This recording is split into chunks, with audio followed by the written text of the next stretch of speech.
Hey guys, tonight we're stepping into a 19th century rural village, not the romanticised cottagecore version, with flower crowns and artisan bread, but the real deal. You're waking up before dawn in a one-room cottage with a thatched roof that leaks, a dirt floor that never quite dries, and the unmistakable aroma of last night's chamber pot mingling with wood smoke. There's no running water, no heating system, and definitely no snooze button. You probably won't survive this without developing a permanent hunch from fieldwork and a philosophical acceptance of lice. So, before you get comfortable, take a moment to like the video and subscribe, but only if you genuinely enjoy what I do here. And hey, drop a comment with where you're watching from and what time it is for you right now. I love seeing this community spread across time zones. Now dim the lights, maybe turn on a fan for that soft background hum, and let's ease into tonight's journey together. The rooster crows, not your rooster. You can't afford a rooster, but someone's rooster 3 cottages down, and that bird has been the village alarm clock since before your grandparents were born. It's roughly 4:30 in the morning, though you wouldn't know that because clocks are for wealthy people and church towers.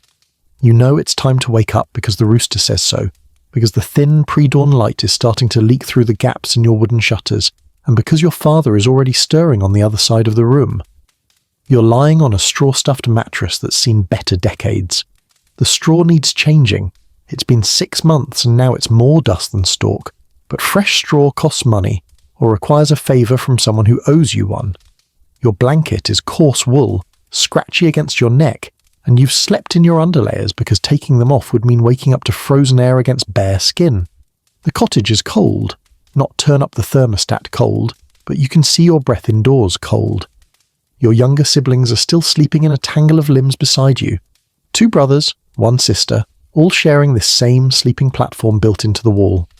Historians still argue whether families actually valued privacy, or simply had no concept of it, but either way, you're getting very familiar with your brother's elbow in your ribs and your sister's tendency to steal blankets. The first task of every single morning is the same. Someone has to empty the chamber pot. You're hoping it's not your turn, but your mother is already giving you that look, the universal maternal expression that transcends centuries and means, yes, you, now. The ceramic pot sits in the corner, and it's heavy with the night's contributions from 5 people. You'll carry it outside to the midden heap behind the cottage, trying not to slosh, trying not to breathe through your nose. Here's something they don't tell you in costume dramas. Human waste management is a significant part of your daily existence. The midden heap is a fermenting pile of everything the household discards: chamber pot contents, vegetable scraps, ash from the hearth, straw that's too far gone even for the cow. Eventually, someone will spread it on the fields as fertilizer, which is wonderfully circular and deeply unappetizing. You dump the pot, rinse it quickly with water from the rain barrel if there's any left, and hurry back inside before your bare feet go completely numb. Your father is already pulling on his boots, leather cracked, repaired a dozen times with whatever scraps could be found. He doesn't say good morning. That's not rudeness, it's just not the custom. Morning isn't good or bad, it simply is, and there's work to be done. Your mother is wrapping her shawl tighter and moving toward the hearth, where last night's fire has died down to ash, and a few stubborn embers that might be coaxed back to life. The cottage is roughly 15 feet by 15 feet. 1 room for everything: sleeping, cooking, eating, occasional indoor work when weather forbids going outside, giving birth and eventually dying. The walls are wattle and daub, woven sticks covered with a mixture of mud, straw and animal dung that's been whitewashed so many times, the surface has a weird, lumpy texture. The thatched roof overhead is home to several generations of insects, a family of sparrows and possibly a rat. There's a certain smell to a 19th century rural cottage that you can't quite replicate in museums. Wood smoke, unwashed wool, turnips, tallow candles, damp earth, and humanity. Not unbearable. You've been breathing it your whole life, but definitely present. Your nose has learned to filter it out the same way modern people stop noticing traffic noise. You swing your legs off the sleeping platform, and your feet meet the packed earth floor. In wealthier cottages there might be flagstones or wooden boards, but your family rents this place, and the landlord isn't investing in upgrades. The floor is actually slightly warmer than the air, which is something. You're wearing a linen shift that's seen better years, woolen stockings with a hole near the ankle, and you'll add more layers before venturing outside. Your mother breaks the morning silence. Water's low. This means someone, probably you and your sister, will need to walk to the village well before breakfast. It's a quarter-mile each way, carrying heavy wooden buckets, and the well is where you'll get the first real gossip of the day, who was seen leaving whose cottage after dark, whose cow has stopped giving milk, whether the squire's oldest son is actually coming back from London, or if that's just wishful thinking. But first, you need to get dressed for real. Getting dressed in a 19th century rural village isn't the process you'd imagine from period dramas where actresses emerge from dressing rooms looking dewy and perfect. It's a layered strategic operation designed to keep you warm, modest, and somewhat protected from the elements, and it starts with the most unpleasant part of your morning routine. There's a chipped ceramic basin on the wooden shelf near the door, and your mother has poured about 2 inches of water into it from the pitcher. This water has been sitting out all night, which means it's roughly the same temperature as the inside of your cottage, barely above freezing. There's no warming it up, unless you want to wait for the fire to get going and then heat water in the kettle, which would take 20 minutes you don't have, so you splash your face with liquid ice. The shock never gets easier. You've done this every morning of your life, and every morning your skin screams in protest. You scrub quickly, behind your ears, across your forehead, around your mouth, using the corner of a rough linen cloth that's communal property. Your siblings will use the same basin, the same water, the same cloth. By the time the youngest goes, that water will be grey and frankly decorative. Historians still argue whether this practice actually prevented disease or simply redistributed it democratically among family members, but you don't have much choice either way. There's no soap. Well, there's soap, harsh lye soap that your mother makes once or twice a year from rendered fat and wood ash, but it's precious and reserved for laundry day, not daily face washing. You'll smell like yourself, which is to say you'll smell human. Everyone does. The concept of being fresh and clean in the modern sense doesn't really exist here. You're aiming for not visibly dirty and not offensive enough to clear a room. Here's your quirky historical tidbit. Some rural villages believed that washing too frequently, especially with cold water, would let illness seep in through your open pores. The body's natural oils were considered a protective barrier against disease, which is partially true in a world without antibiotics or germ theory, but also a convenient justification for not hauling and heating water every single day. Full body baths happened maybe once a month, often in summer, often in the same wooden tub the whole family used in succession. Yes, really. Now for the clothing. You're already wearing your shift, the foundational undergarment that's basically a long linen nightshirt. It's yellowed, soft from 1,000 washings and starting to fray at the hem. This stays on. Over it goes a second layer, a woolen petticoat for women and girls, or woolen breeches and a shirt for men and boys. The wool is scratchy, there's no getting around this. It's been spun from the fleece of local sheep, woven on a village loom or purchased at market, and it has not been treated with fabric softener because fabric softener won't be invented for another century. Your stockings go on next, thick knitted wool that bags a bit at the ankles because elastic hasn't been perfected yet. You secure them with garters, which are strips of fabric or ribbon tied, just below the knee. Fashion magazines in London might be showing delicate silks and satins, but you're working with what keeps you alive, not what looks good on a ballroom floor. The outer layers depend on your gender and the day's work. Women pull on a bodice or stays, nothing like the Victorian corsets you're thinking of, but a stiffened waist garment that provides support and the era's version of a silhouette.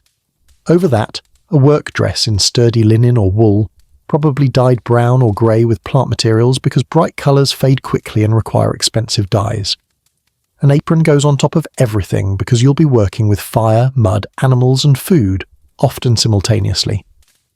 Men add a waistcoat over their shirt, then a jacket if it's cold, or they're going somewhere beyond the fields.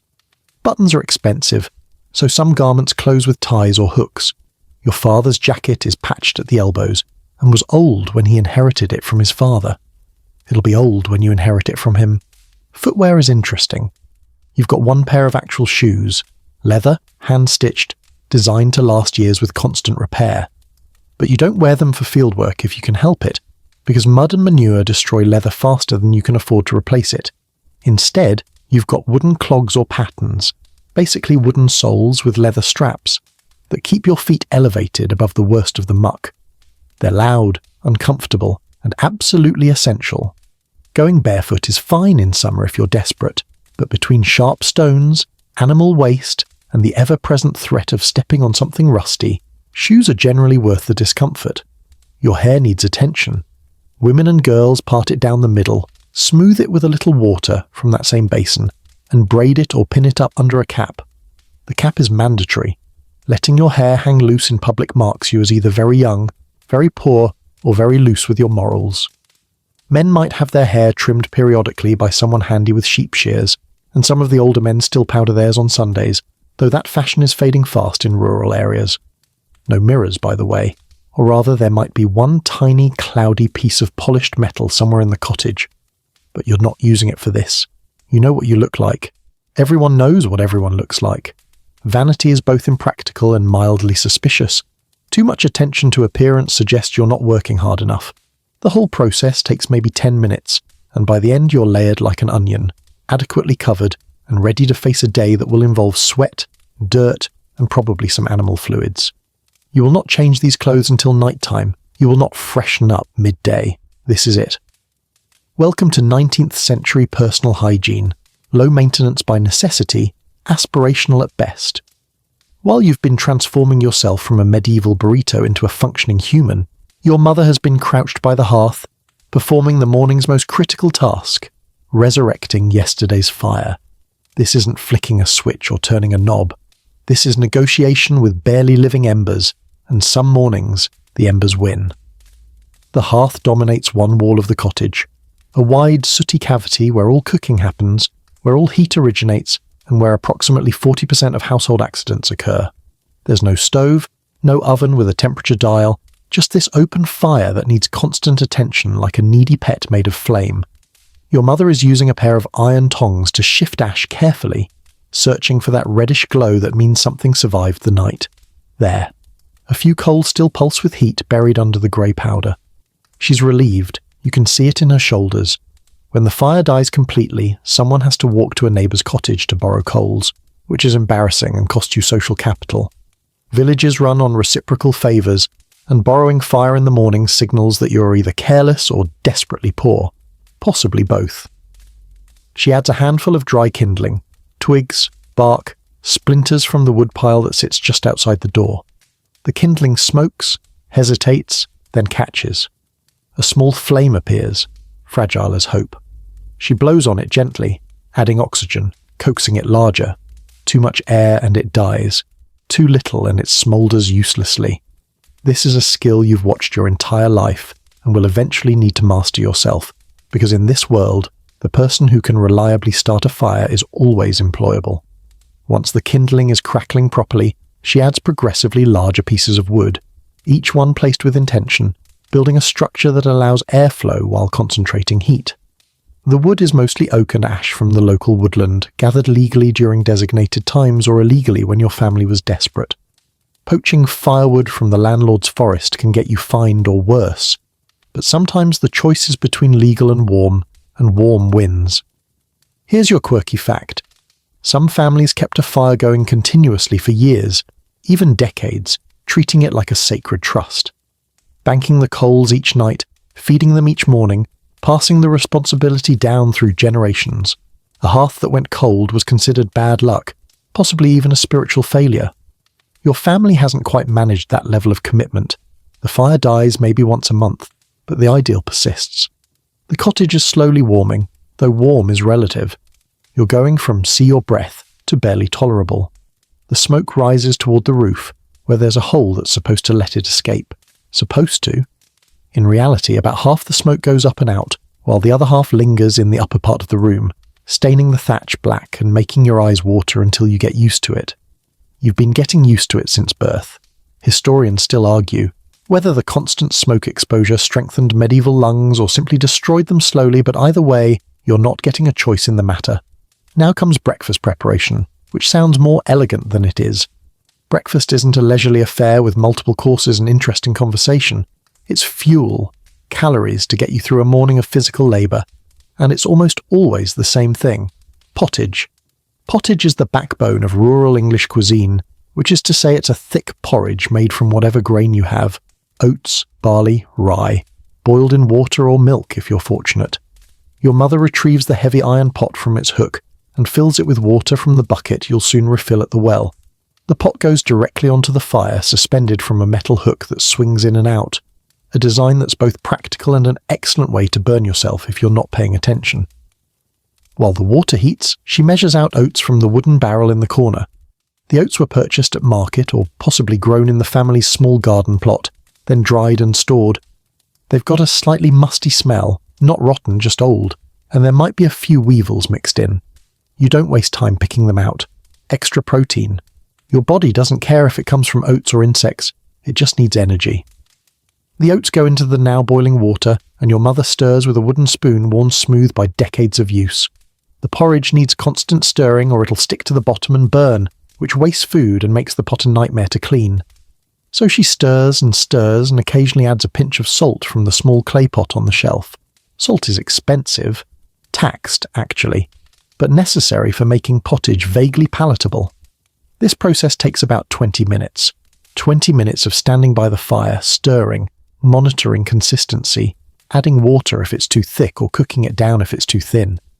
Your siblings are now awake and hungry, circling like opportunistic seagulls, and your father has gone outside to check on the pig and chickens, which need feeding before humans get fed because animals don't understand patience.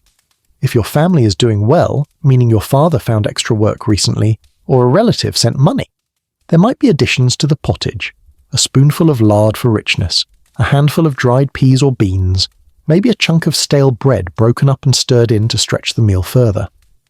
On special occasions, there's butter, or even a scraping of honey, but this is not a special occasion. This is Tuesday, or maybe Wednesday. Days blur together when they're all the same shape.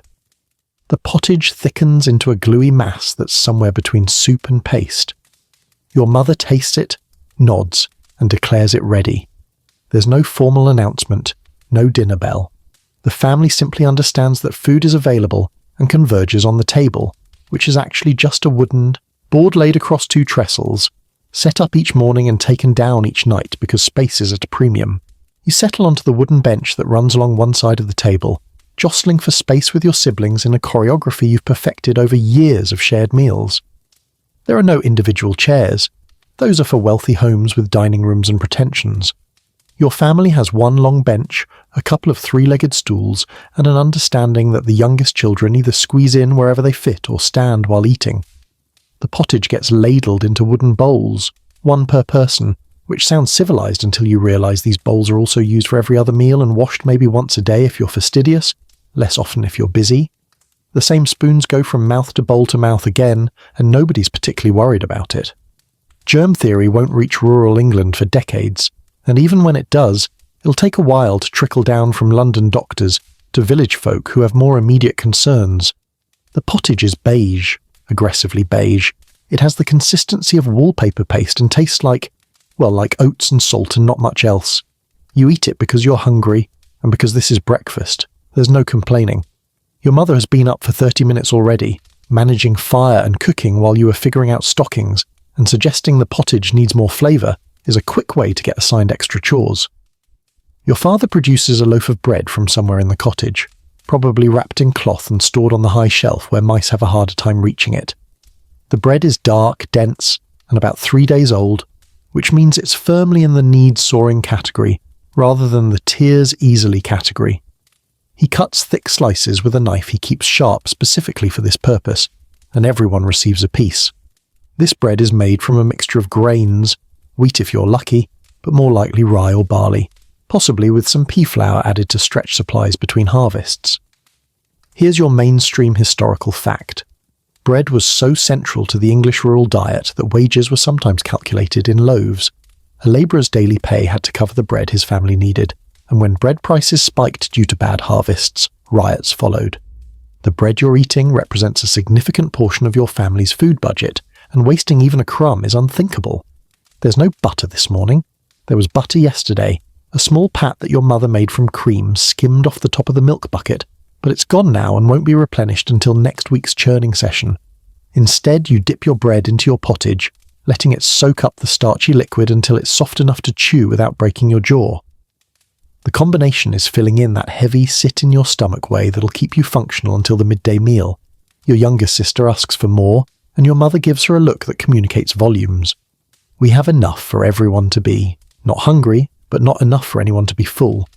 The girl subsides, scraping her bowl with her spoon to capture every last bit. The beverage situation is interesting. You might expect water, but water, especially standing water, is generally regarded with suspicion. Wells can be contaminated by seepage from middens or animal waste.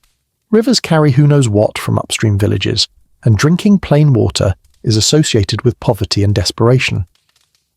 Instead, most families start the day with small beer, a low-alcohol brew that's safer than water because the brewing process kills harmful bacteria, though nobody in your village knows why. They just know that people who drink beer tend to get sick less often than people who drink from the pond. The small beer tastes sour, slightly yeasty, and nothing like modern beer. It's about 1–2% alcohol, enough to be mildly antiseptic but not enough to get anyone drunk, though your little brother claims it makes him feel funny every time and your mother tells him to hush. Some households drink weak tea instead. Actual tea leaves have become more affordable over the past few decades, filtering down from wealthy parlours to village cottages, but your family saves tea for special occasions. Small beer is every day, tea is Sunday. As you eat, your father begins the daily assignment of tasks. This is how rural families function. Everyone has a job, even the youngest children, because survival requires all hands contributing. There's no concept of childhood as a protected period of play and education. You're small adults with smaller appetites and less strength, expected to contribute proportionally. John, that's your oldest brother, 17, nearly a man, you're with me in the East Field. We're finishing the ploughing.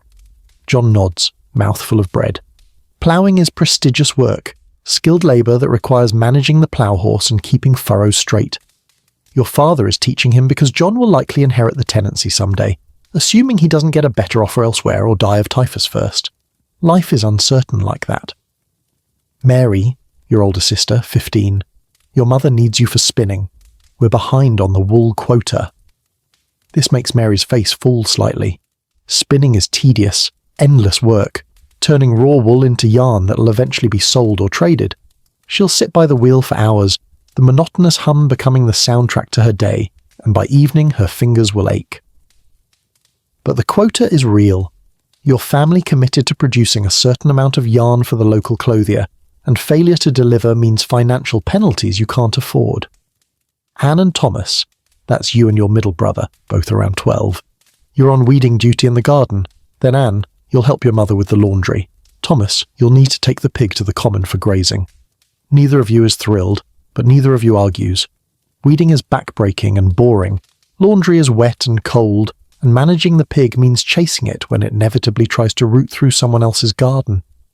But these tasks keep the household running. The youngest two children, ages 7 and 5, get assigned bird-scaring duty in the newly seeded field. Their job is literally to stand in the field and make noise whenever crows or other birds try to land and eat the seeds. It's cold, boring, and requires surprising stamina, but it's also crucial. Lose too many seeds to birds and you're short on harvest. Come up short on harvest and you're hungry next winter. Everything connects. Historians still argue whether child labour in agricultural societies was exploitative or simply practical necessity, but from your position on this bench soaking bread in pottage, the question feels academic. You work or you starve. Those are the options. Your father finishes his assignments and his breakfast simultaneously. He stands, stretches, and heads for the door without ceremony. Your mother begins collecting bowls, and you know this means breakfast is officially over. The whole meal took maybe 15 minutes from sitting down to standing up. There's no lingering, no leisurely conversation over a second cup of anything. Day has broken, work is waiting, and the farm doesn't care about your comfort. With breakfast concluded and assignments handed down, you move toward the inevitable, heading to the fields. This isn't a commute in any modern sense. No car, no bus, no bicycle. Just you, your tools, and the muddy track that leads from your cottage to the common lands, where you'll spend the next 8 to 10 hours doing work that would break most modern humans by lunch. First, you need your tools. They're kept just outside the back door, propped against the cottage wall under a lean-to that offers minimal protection from rain. Your family doesn't have a dedicated tool shed. That's wealthy farmer territory, so tools live in a semi-exposed state, and require constant maintenance to prevent rust and rot. You grab your hoe, a long wooden handle topped with a metal blade that's been sharpened and resharpened so many times, it's noticeably smaller than when your grandfather wielded it. The handle is smooth from decades of hands gripping it in exactly the same spot, worn into grooves that almost fit your palms. It's heavier than it looks, and by midday your shoulders will be screaming, but for now it feels manageable, familiar. Your brother Thomas retrieves the spade, broader, flatter, designed for turning earth rather than chopping weeds. There's also a rake, a scythe, which only your father and oldest brother are allowed to use because it's genuinely dangerous in the untrained hands, and a billhook for hedge trimming that hangs from a nail and looks medieval because it basically is. Tool technology hasn't changed much in centuries. If it cuts, digs, or scrapes efficiently, why reinvent it? Here's your quirky historical fact.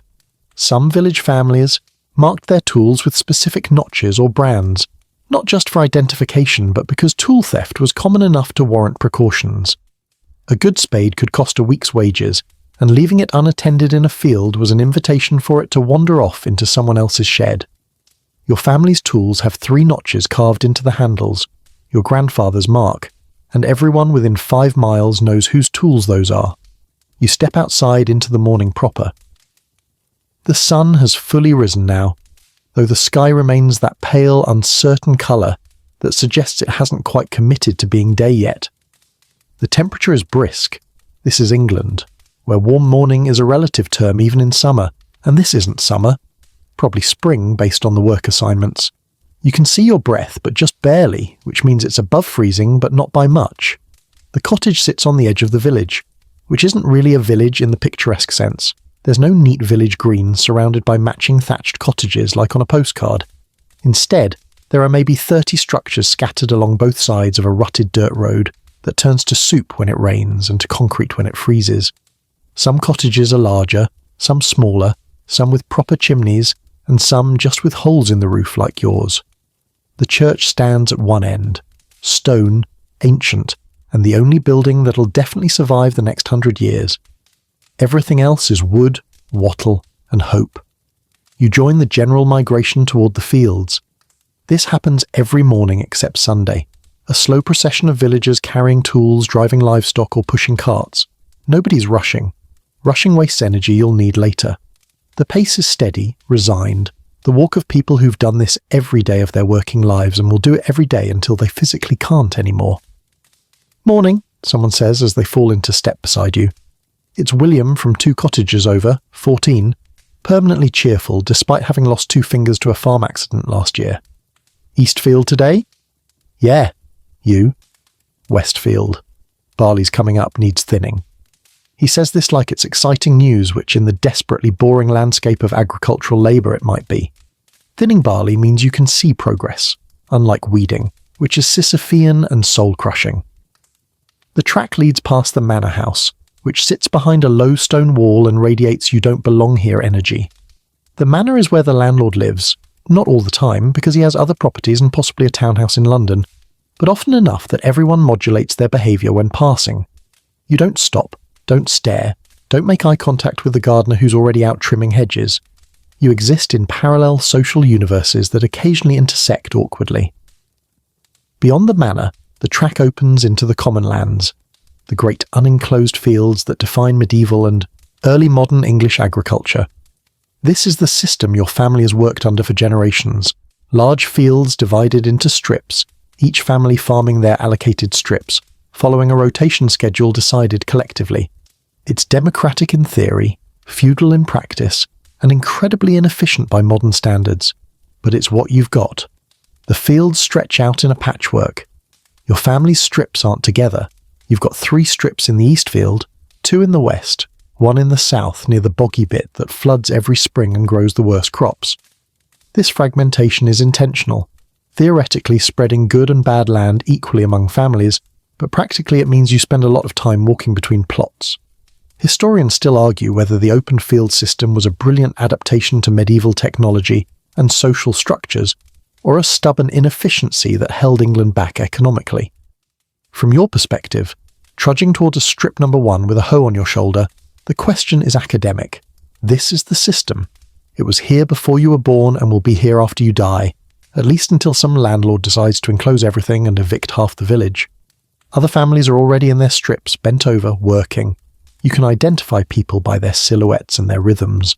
The way old Thomas swings his hoe, the particular angle of the miller's wife's back as she plants. Everyone has their technique, perfected over decades, efficient in tiny ways that add up over a lifetime of repetitive motion. The soil is damp from last night's rain, which is good for weeding. Roots come up easier when the ground is soft. But bad for your feet, which will be cold and wet within an hour. There's nothing to do about this. Staying home because your feet might get uncomfortable isn't an option unless you're genuinely dying. And even then, people have been known to work through fevers because missing a day means falling behind on tasks that compound rapidly. You reach your family's first strip and survey the damage. Weeds. So many weeds. They've exploded overnight as weeds do, choking the young crop plants that are trying to establish themselves. Your job is to remove every single weed without damaging the good plants, working your way down a strip that's roughly 220 yards long and about 20 feet wide. Then you'll do the next strip, and the next. Your brother heads off toward his assigned area with the pig on a rope, and you're alone with your hoe, the weeds, and the next 10 hours of your life. The weeding begins. You position yourself at the top of the strip, hoe in hand, and start the rhythmic work that'll define your morning. Lift the hoe, swing it down at an angle, slice through the weed stem just below soil level, move forward 6 inches, repeat. Lift, swing, slice, step. It's meditative in the way that repetitive physical labor can be. Your mind disengages from your body and wanders while your muscles operate on autopilot, except when you hit a rock. Then your mind very much re-engages as the shock reverberates up the handle and into your already tired shoulders. The fields are full of rocks, ranging from pebbles to skull-sized obstacles that have been working their way to the surface since the last ice age. Every spring, families pile the worst offenders at the edges of their strips, building low stone walls that mark boundaries and temporarily solve the rock problem until next year's frost heave brings up a fresh crop. The weeds you're attacking aren't the delicate dandelions of suburban lawns. These are aggressive, deep-rooted survivors: dock, thistle, couch grass, bindweed. They've evolved alongside agriculture for thousands of years, and they're extremely good at what they do. The thistle fights back with spines that pierce through your rough wool sleeves if you're not careful. The bindweed wraps around your crop plants like it's trying to strangle them, which it essentially is. The dock has a taproot that goes down approximately to the Earth's core, and pulling it up requires leverage, determination, and occasionally profanity. Here's your mainstream historical fact.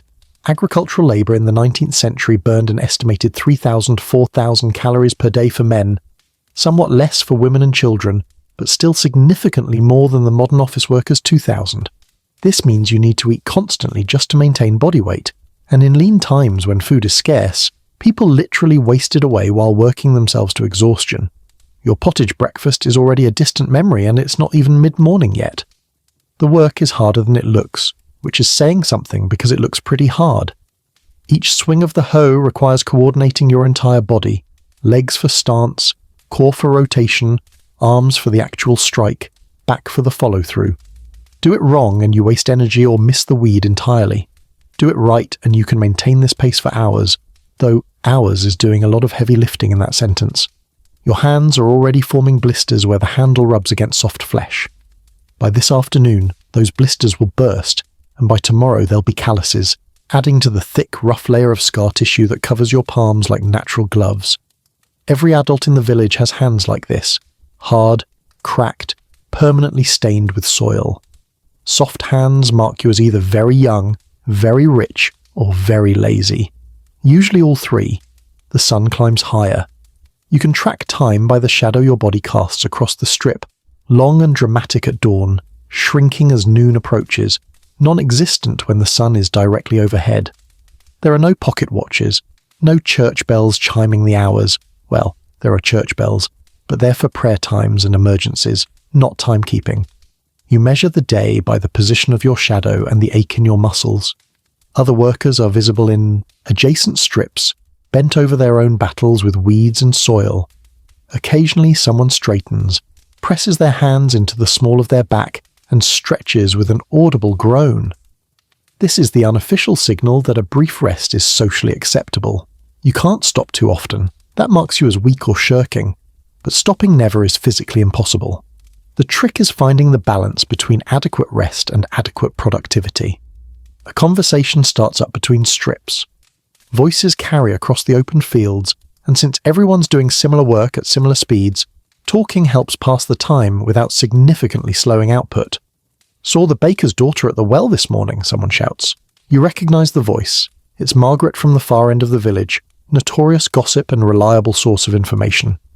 "And?" someone else responds. "She's showing. 3 months, maybe 4. A pause while everyone processes this. The baker's daughter is unmarried, which means there's going to be a scandal, a hurried wedding if the father can be identified and convinced, or a very difficult future if he can't. Who's the father? She's not saying, but I've got theories. This'll fuel conversation for the next week at minimum. Village life runs on gossip the way modern economies run on petroleum. It's the energy source that powers everything from matchmaking to social enforcement to simple entertainment. Without books, newspapers, television or internet, other people's business is your primary source of narrative excitement. You keep hoeing while listening. The conversation meanders from the baker's daughter to the price of eggs, to whether the squire's new bull is worth the stud fees he's charging, to a debate about whether the weather will hold through the week. Nobody knows, obviously, but everyone has an opinion based on their knees, their grandmother's wisdom, or the behaviour of the farm cat. Here's your quirky tidbit. Some villages had weather prophets, usually old women or men, who claimed to predict weather patterns based on animal behaviour, cloud formations, or pain in their joints. Historians still argue whether these predictions were more accurate than chance. But in a world where your livelihood depends on weather, and you have no meteorological science, a confident prophecy is better than nothing. Your village's weather prophet is old Hannah, who swears her left hip never lies. She predicted rain 3 days ago. It rained. She's batting about 500, which seems impressive until you remember this is England and it rains constantly. The agricultural year is a wheel that turns inexorably. Plough, plant, weed, harvest, repeat. Right now, based on the weeding assignment, you're in the post-planting pre-harvest phase. The crops are up but vulnerable, requiring constant protection from weeds, pests, birds and bad weather. In a few months, you'll be harvesting, backbreaking work that makes weeding look leisurely. After harvest comes threshing, then winter maintenance, then ploughing again. The cycle never breaks. There are no sabbaticals, no career changes, no finding yourself. You find yourself here, in this strip, doing this work. Because that's what people in your position do. Your strip stretches ahead, seemingly endless. You've made progress, maybe a quarter of the way through, but there's so much left. The sun is warm on your back now, which would be pleasant if you weren't already sweating through your layers. The wool itches worse when it's damp. Your throat is dry. You're thinking about that water break that must be coming soon. The blessed interruption when someone brings water or small beer to the fields. But that's still an hour away, maybe more. For now, lift, swing, slice, step. The rhythm continues. Your mind drifts again. You think about the baker's daughter. You think about your own future. Will you be doing this in 10 years? 20? Until you physically break? Probably. Unless you marry someone with better land, or learn a trade, or die young. Options are limited when you're born into a specific social slot. A bird wheels overhead. A lark, probably, singing as it climbs. For a moment you watch it, envying its freedom, its mobility, its complete lack of agricultural responsibilities. Then you return to the weeds. They haven't stopped growing just because you took a mental break. You're about halfway through your first strip when you notice the overseer approaching across the field. His name is Robert Ashworth, and he's employed by the landlord to ensure everyone's working their allotted strips properly, paying their rents on time, and generally not causing trouble that might inconvenience a man who lives 20 miles away and visits twice a year. Robert walks with the confidence of someone who doesn't personally have to swing a hoe, but knows everything about how it should be done. "Morning," he says, stopping at the edge of your strip. It's not really a greeting, it's a reminder that he's watching. "Morning, sir," you reply, not stopping your work, because stopping would suggest you were looking for an excuse to rest. The sir is mandatory even though Robert is technically a tenant farmer like your father, just one with significantly better land and the landlord's favour. Social hierarchy in rural England is less about aristocracy versus peasants, and more about 1,000 tiny gradations of status, each one carefully maintained through daily interactions. Your father in the Eastfield? Yes, sir, ploughing with John. Robert nods, makes a notation in a small leather-bound book he carries and moves on. That book contains information about every family's land allocation, their rent obligations, any debts or favours owed. It's a ledger of social standing, and everyone knows approximately where they rank. Here's the thing about village social structure. It's simultaneously rigid and constantly negotiated.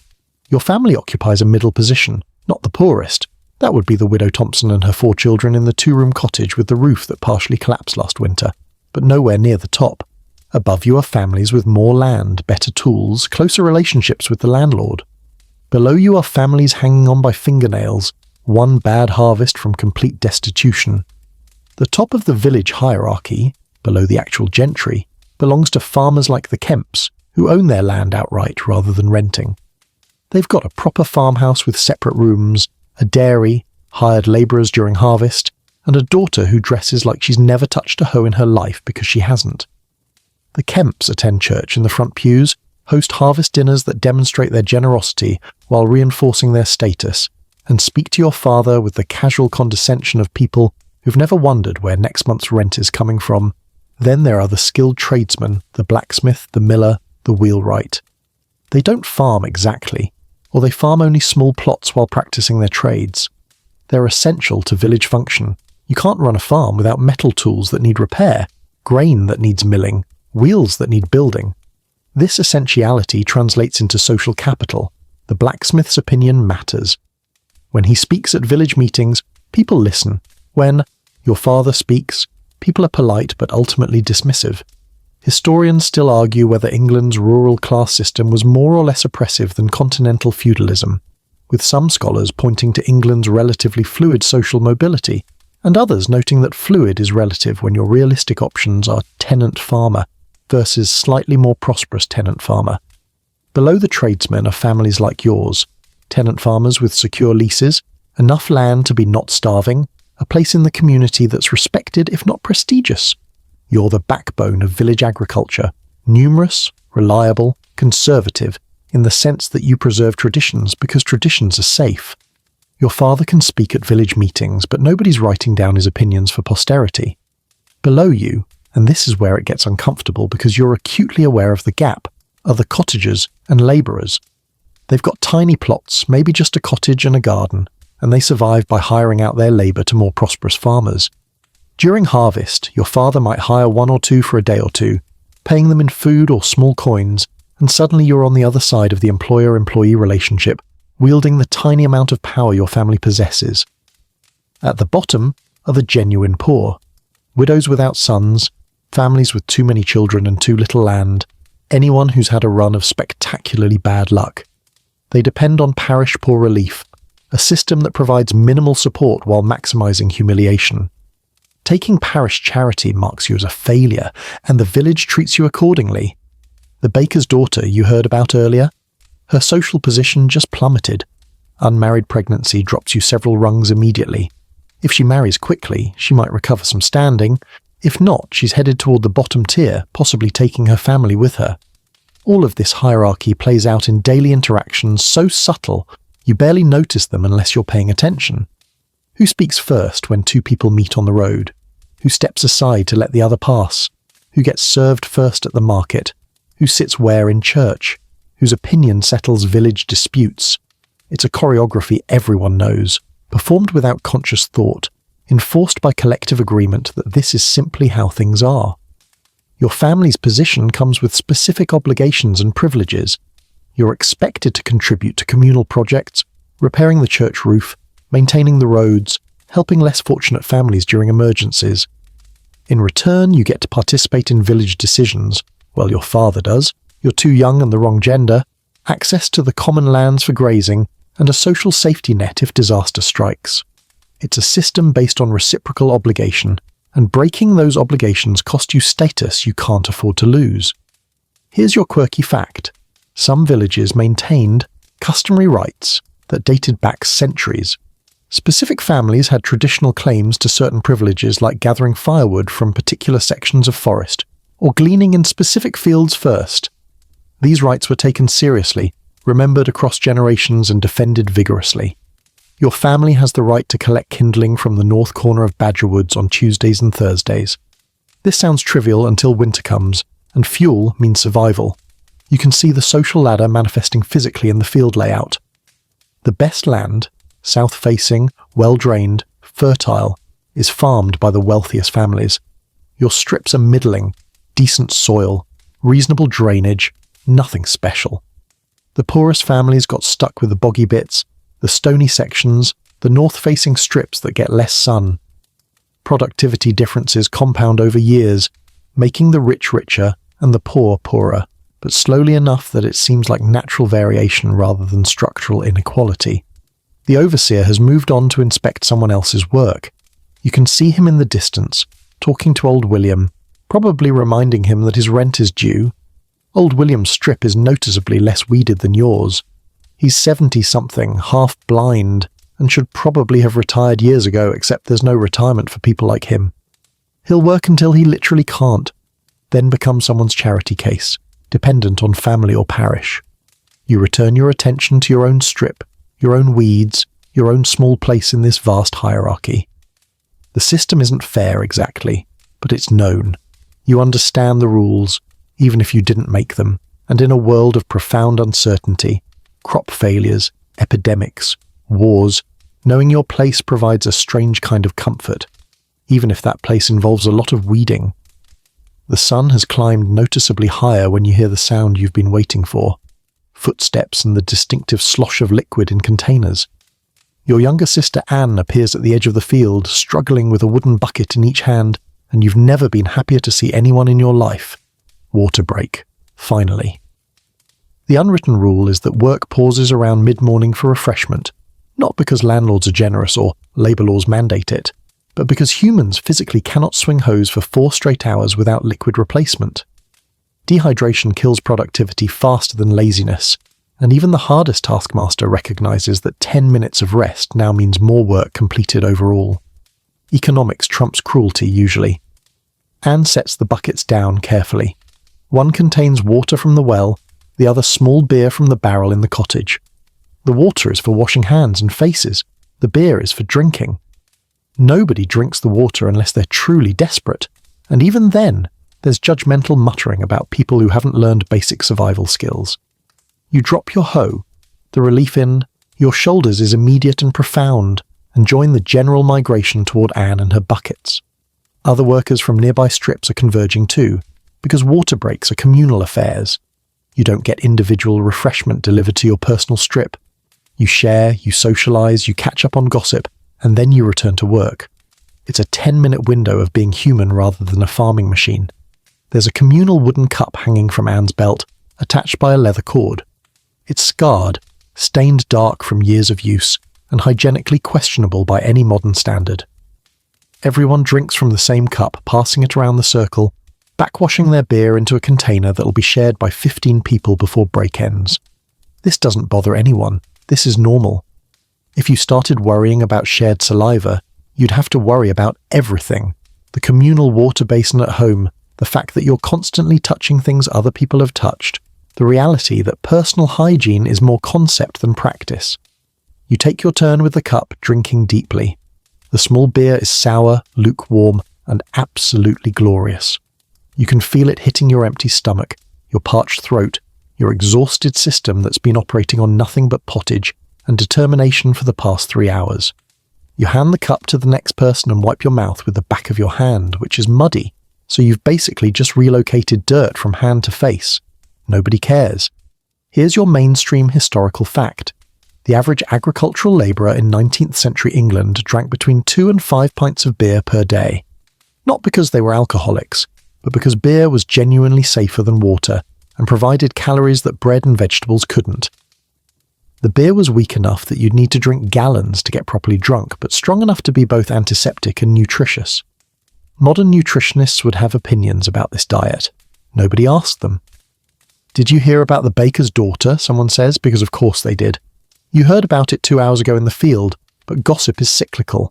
It goes around the village in waves, getting embellished with each retelling until the basic facts are buried under layers of speculation and moral judgment.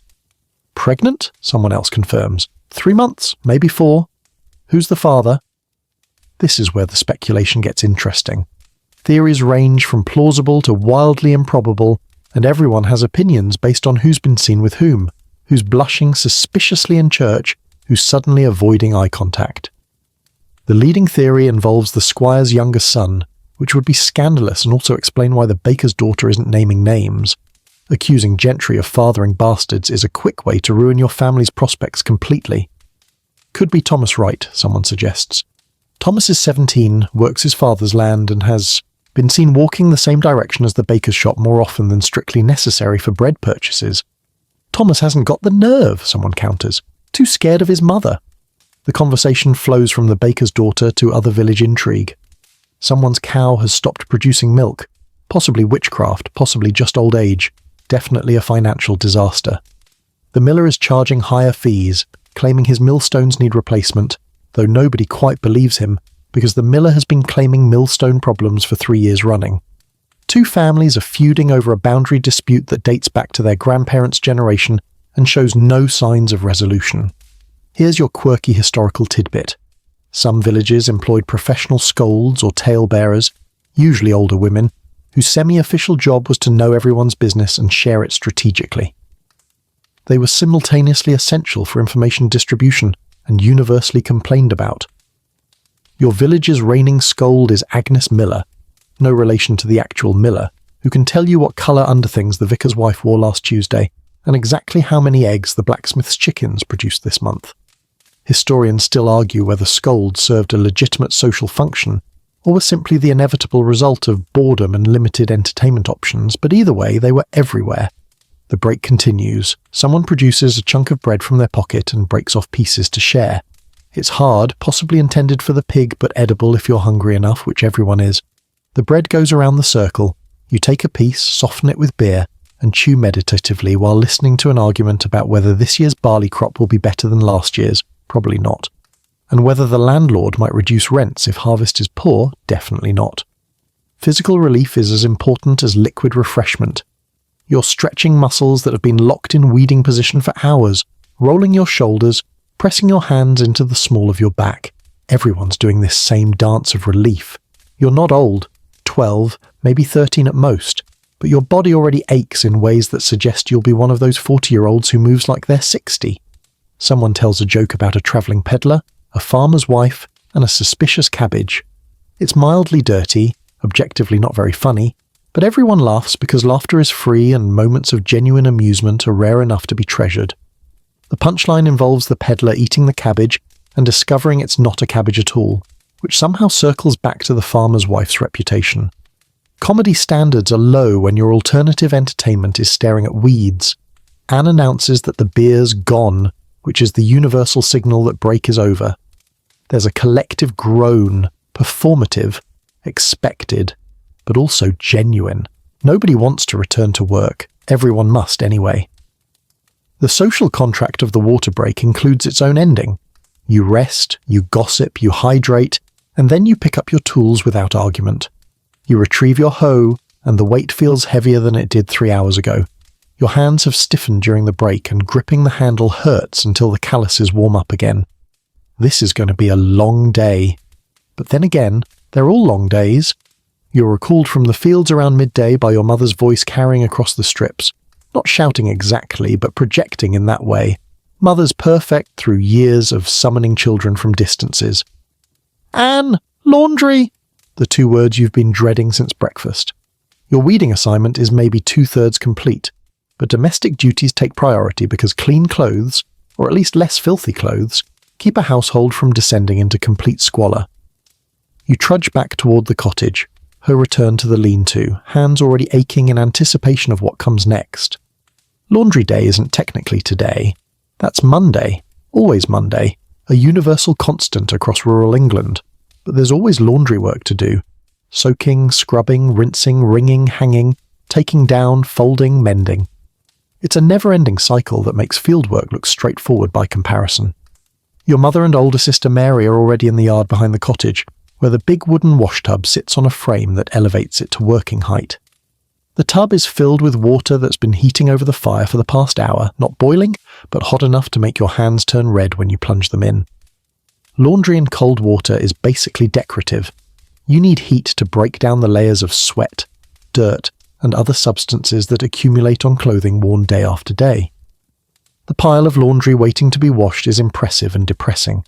Shirts, shifts, aprons, stockings, rags that serve as everything from handkerchiefs to menstrual cloths, and your father's work smock that's so impregnated with field soil it might actually be more dirt than fabric at this point. Each item represents at least 10 minutes of scrubbing, and there are easily 24 items. Math is not your friend right now.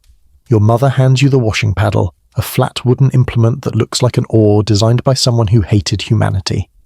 Your job is to agitate the clothes in the hot water, bashing them against the tub's sides, lifting and dropping them to work the soap through the fibres. It's exhausting. Your arms will be trembling by the end of the first dozen items, and there's no stopping because wet clothes don't wait. The soap is the harsh lye soap your mother makes from rendered animal fat and wood ash. It smells like chemistry gone wrong and can take the skin off your hands if you're not careful. It's also remarkably effective at removing dirt, which is why everyone uses it. Despite the chemical burns, you chip off a chunk from the large block stored in the shed and dissolve it in the hot water, watching it create a thin, greasy foam that looks nothing like modern soap bubbles. Here's your mainstream historical fact. The average 19th century rural household did laundry every 1 to 2 weeks, not because people enjoyed wearing dirty clothes, but because the labour involved was so intensive that doing it more frequently was physically impossible. Wealthy households had servants dedicated entirely to laundry. Everyone else had to fit it around farming, cooking, childcare, and the dozens of other tasks that kept a household functional. Mary's working the washboard, a wooden frame with a ridged surface that serves as medieval fabric abrasion technology. She's scrubbing your father's shirt, focusing on the collar and cuffs where sweat and dirt concentrate. The motion is rhythmic. Dip, scrub, dip, scrub, occasionally pausing to apply more soap or wring out excess water. Her hands are already red and chapped, and you're looking at your own future. The stain on your brother's breeches isn't coming out, your mother announces, holding up the offending garment. There's a large mud stain, or possibly manure, they're hard to distinguish, that's been ground into the fabric and set by previous washings. She's been soaking it in a mixture of water and vinegar, an old trick that sometimes works and sometimes just makes everything smell like pickles. Leave it, you suggest. He can wear them stained. He can, but he won't look respectable. Respectability matters, even for tenant farmers who spend most days covered in agricultural filth. Cleanish clothes on Sunday signal that your family has standards, can manage basic household tasks and hasn't completely given up on civilization. Dirty clothes on Sunday suggest moral failure as much as practical neglect. Your mother tries a different approach. She applies soap directly to the stain and starts scrubbing it against itself, fabric on fabric, using friction and determination. This is how you wear out clothes prematurely, but it's also sometimes the only way to achieve acceptable cleanliness. The fabric is already thin in spots from previous scrubbing sessions. These breeches have maybe another year before they're demoted to rag status. Here's your quirky tidbit. Some villages had professional washerwomen who took in laundry from wealthier households or from families where the women were sick, elderly, or overwhelmed. These washerwomen had access to better equipment, larger tubs, sometimes even purpose-built washhouses with better drainage, and could process laundry more efficiently than home operations. They were also notorious gossips because they handled everyone's intimate garments and could deduce all sorts of interesting information from stains, wear patterns, and the general state of someone's underlinen. Your village's washerwoman is old Betty, and she knows everyone's secrets literally and figuratively. While you're agitating clothes with the paddle, your arms burning and your back aching, Mary has moved on to wringing. This involves twisting wet fabric as tightly as possible to squeeze out water, which requires hand strength you're still developing. She grips one end of a shirt, you grab the other, and you twist in opposite directions like you're trying to strangle the garment. Water cascades out, splashing onto the ground, which is already a muddy mess from previous rinse sessions. The wrung-out clothes go into a second tub for rinsing, cold water this time, because heating enough water for washing and rinsing would require cutting down half the forest. You swish items through the rinse water trying to remove soap residue, then wring them again. Some items get a second rinse if they're particularly soap-saturated. Your mother is militant about this. Soap left in fabric irritates skin and attracts dirt faster. Better to rinse twice than deal with rashes and accelerated soiling. The clothesline is strung between two posts in the yard, and you begin hanging items, securing them with wooden pegs carved by your father during a particularly boring winter evening. The pegs are crude but functional, split wood with enough spring tension to grip fabric without blowing away in wind. Shirts hang by their shoulders, breeches by their waistbands, stockings by their tops. Everything sags with residual water weight, dripping steadily onto the ground below. Historians still argue whether outdoor drying was preferred for sanitary reasons. Sunlight kills bacteria, though they didn't know that. Or simply because indoor space was too precious to dedicate to wet clothes. But either way, your laundry is now at the mercy of English weather. If it stays sunny, items will dry by evening. If it rains, entirely possible, you'll be hauling everything back inside to drape over furniture and create a humid, unpleasant indoor environment that smells like damp wool. Your mother surveys the hanging laundry with the critical eye of someone who's been managing household textiles for 30 years. The sheets need washing next week, she says, which is her way of reminding you that this task is never finished. There's always more laundry. Always. With the laundry hanging and your hands pruned from hot water and harsh soap, you're released back to the fields. The sun is nearly overhead now, which means noon is approaching, the midpoint of the working day and the occasion for the main meal. Not that you're returning to the cottage for it. Walking home for lunch wastes 20 minutes each way, 40 minutes total of daylight that could be spent working. Instead, someone brings food to wherever people are labouring, and everyone eats standing up or sitting on the ground between their strips. You arrive back at your weeding assignment to find you've lost ground. The weeds haven't grown, obviously, it's only been an hour, but your mental motivation has evaporated. The strip that looked maybe manageable this morning now looks like it stretches to the horizon. Your hands hurt. Your back hurts. Your shoulders feel like someone's been using them as hammer practice, and you've got at least 4 more hours of this before the day ends. But first, food. Your mother appears at the field's edge carrying a cloth-wrapped bundle and a small wooden pail. She's made this trip already this morning to bring water. Now she's back with actual sustenance. Other families are having similar deliveries, wives and daughters moving between strips, distributing meals, creating brief islands of domesticity in the agricultural landscape. The fields temporarily transform into a dining room, albeit one without furniture, walls, or any amenities beyond the ground you're sitting on. Your mother unwraps the bundle to reveal the day's offering: bread, cheese, and cold leftover turnips from last night's dinner.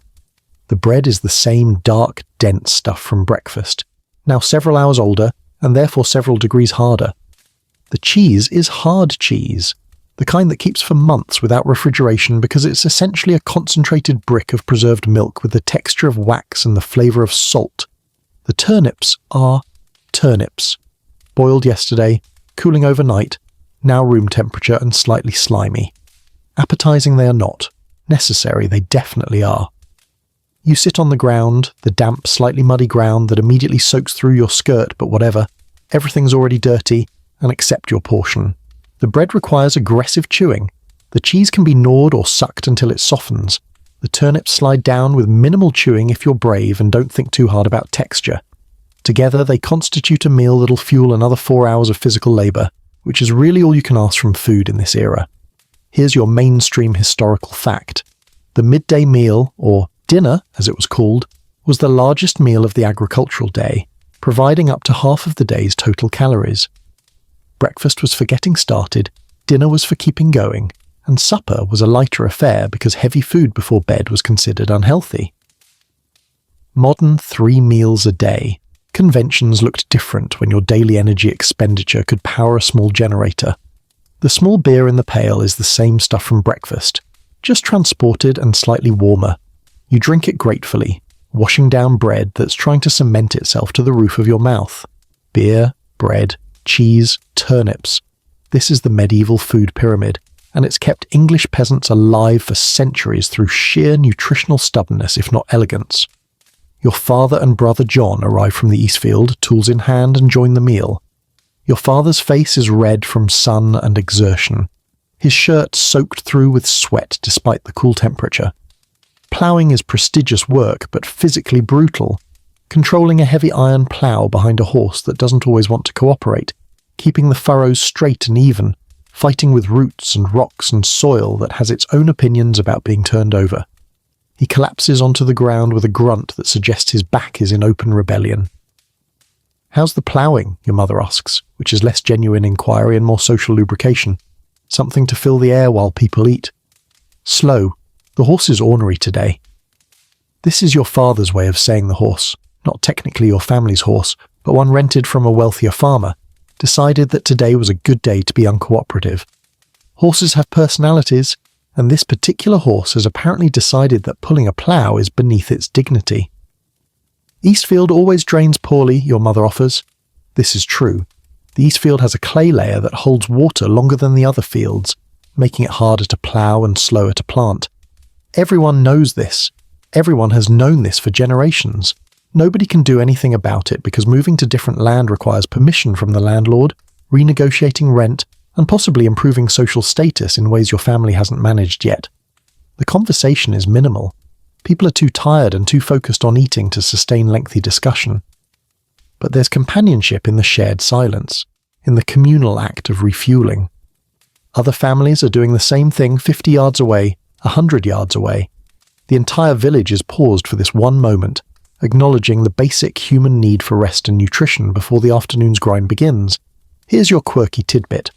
Some agricultural communities maintain the tradition of 11s and forces, additional small meals or snacks mid-morning and mid-afternoon. These weren't full meals, usually just bread and ale or beer, but they acknowledged that 8 straight hours of hard labour between breakfast and dinner was asking too much of human metabolism. Your family doesn't do 11s. That's a luxury for households with more food security. But the concept persists in wealthier farms. Thomas arrives with the pig, which he's been supervising on the common grazing land. The pig looks displeased, which is its natural state. Pigs are intelligent, stubborn, and excellent at escaping, which makes herding them a special kind of frustrating. Thomas looks exhausted, and he's only been managing one pig for a few hours. Imagine herding a dozen. "Lost him twice," Thomas reports. "Once in the miller's garden, had to apologise, and once near the church." Father Gregory was not amused. Your mother sighs. The pig represents a significant investment. It's being fattened for slaughter in autumn, and its meat will feed the family through part of winter. Losing it or having it damage neighbours' property would be a financial and social disaster. "Keep better watch this afternoon," she says, which is less helpful advice and more motherly anxiety manifesting as criticism. The meal winds down quickly. There's no dessert, no lingering over coffee, no leisurely digestion period. You eat, you rest, maybe 10 minutes, and then you return to work because daylight is limited and crops don't care about your comfort. Your mother collects the cloth and pail, preparing to make the trip back to the cottage, where she'll spend her afternoon on some other labour-intensive task. Probably more spinning, maybe baking tomorrow's bread, definitely something that requires sustained physical effort. Historians still argue whether agricultural societies had better work-life balance than modern industrial workers. Fewer total hours but more seasonal variation versus consistent schedules and weekends. But from your position on this damp ground, finishing the last of your hard cheese, the question seems academic. Work is work. It fills your days regardless of what century you're in or what economic system employs you. You stand, brush ineffectually at your skirt. The mud has achieved permanent residence, and return to your strip. The hoe awaits. The weeds remain. The afternoon stretches ahead like a threat. The afternoon is when agricultural labour stops being noble and starts being purely punitive. The morning had novelty. You were fresh, relatively speaking, and the work ahead seemed finite. The afternoon has none of those consolations. You're already tired. Your body already hurts. And the sun, which seemed like a friendly presence earlier, has transformed into a hostile presence that bakes you inside your wool layers while simultaneously refusing to move across the sky at anything approaching reasonable speed. You return to hoeing with the grim determination of someone who knows complaining won't help. Lift, swing, slice, step. The rhythm is slower now, less crisp. Your movements have lost precision. You're hitting some weeds at an angle that doesn't quite sever them, meaning you'll need to swing again. Inefficiency compounds when you're exhausted, creating a vicious cycle where fatigue makes you sloppy. Sloppiness requires more work increases fatigue. Your hands are the first casualty. The blisters from this morning have burst during the laundry session, leaving raw patches that scream every time you grip the hoe handle. You've tried adjusting your grip, but there are only so many ways to hold a wooden pole, and all of them involve putting pressure on hands that would really prefer to be doing nothing at all. By tomorrow, these raw spots will be calluses. By next week, you'll have forgotten they ever hurt. But right now, in this moment, they're exquisite little centers of pain that radiate up your arms with each swing. Your back is the second casualty. The constant bending, not quite doubled over but definitely not upright, puts sustained pressure on your lower spine in ways that seem fine for the first hour and catastrophic by hour 5. There's a specific point right at the base of your spine where all the day's strain concentrates into one burning knot of protest.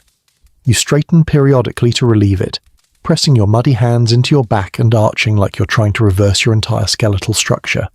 It helps for approximately 30 seconds. Then you bend again and the pain returns, familiar as an unwelcome relative. Here's your mainstream historical fact.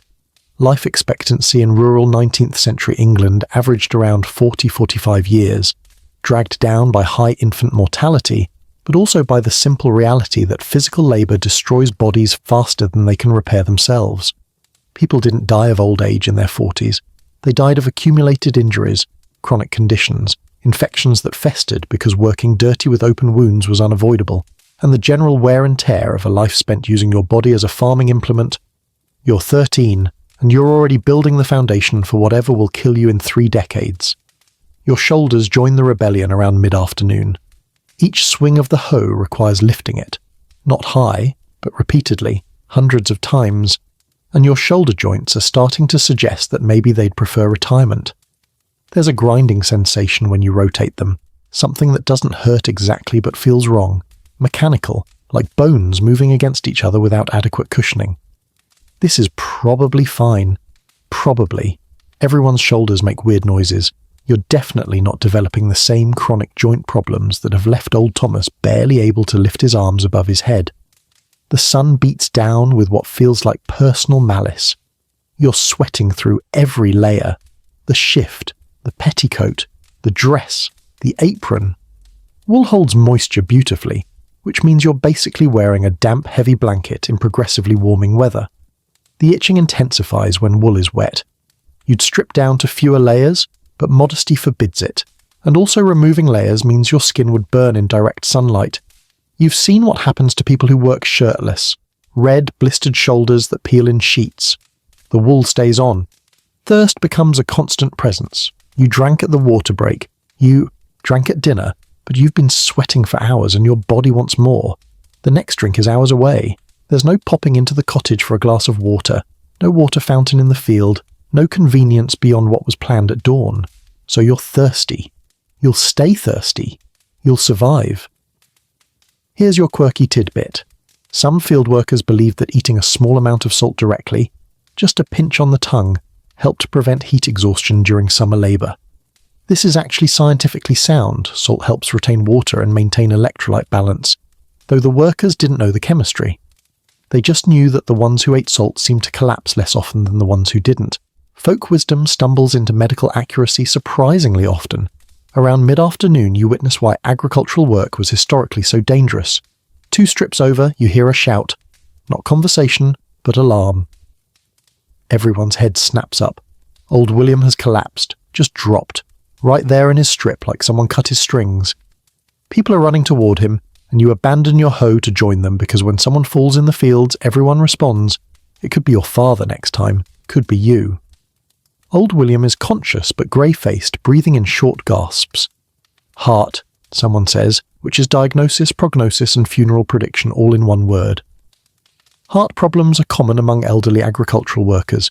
Decades of sustained physical strain on a system that wasn't designed for it, combined with a diet heavy on salt and fat, creates cardiovascular disasters waiting to happen. Old William is 70-something, which makes him practically ancient by village standards, and he's been defying probability by continuing to work this long. Several men carry him to the edge of the field and prop him against a hedge. Someone sent for his daughter. He'll probably recover enough to walk home, but his working days might be over. Without work, he'll depend on parish relief or family charity. Neither is generous. This is what awaits everyone eventually. The moment when your body simply refuses to continue and you become a burden rather than a contributor. Historians still argue whether pre-industrial agricultural life was healthier than industrial urban life. Fresh air and physical activity versus pollution and factory accidents. But watching old William struggle to breathe, you're not sure it matters. Dead is dead. Whether from heart failure in a field or consumption in a factory town, you return to your strip. The interruption cost maybe 10 minutes, and now you're behind schedule. The weeds remain. Your body remains in active revolt. The sun remains motionless in the sky, mocking your hope that this day will ever end. You grip the hoe, pain flaring in your raw palms, and resume. Lift, swing, slice, step. Lift, swing, slice, step. The afternoon grinds on, relentless and eternal, teaching you exactly why people used to die at 40. Late afternoon brings a blessed interruption. Your mother needs something from the blacksmith, and you're the designated errand runner because everyone else is either too engaged in their work or too important to be spared. You don't argue. A walk to the village centre means 20 minutes without a hoe in your hands, and you'd agree to pretty much anything for that privilege right now.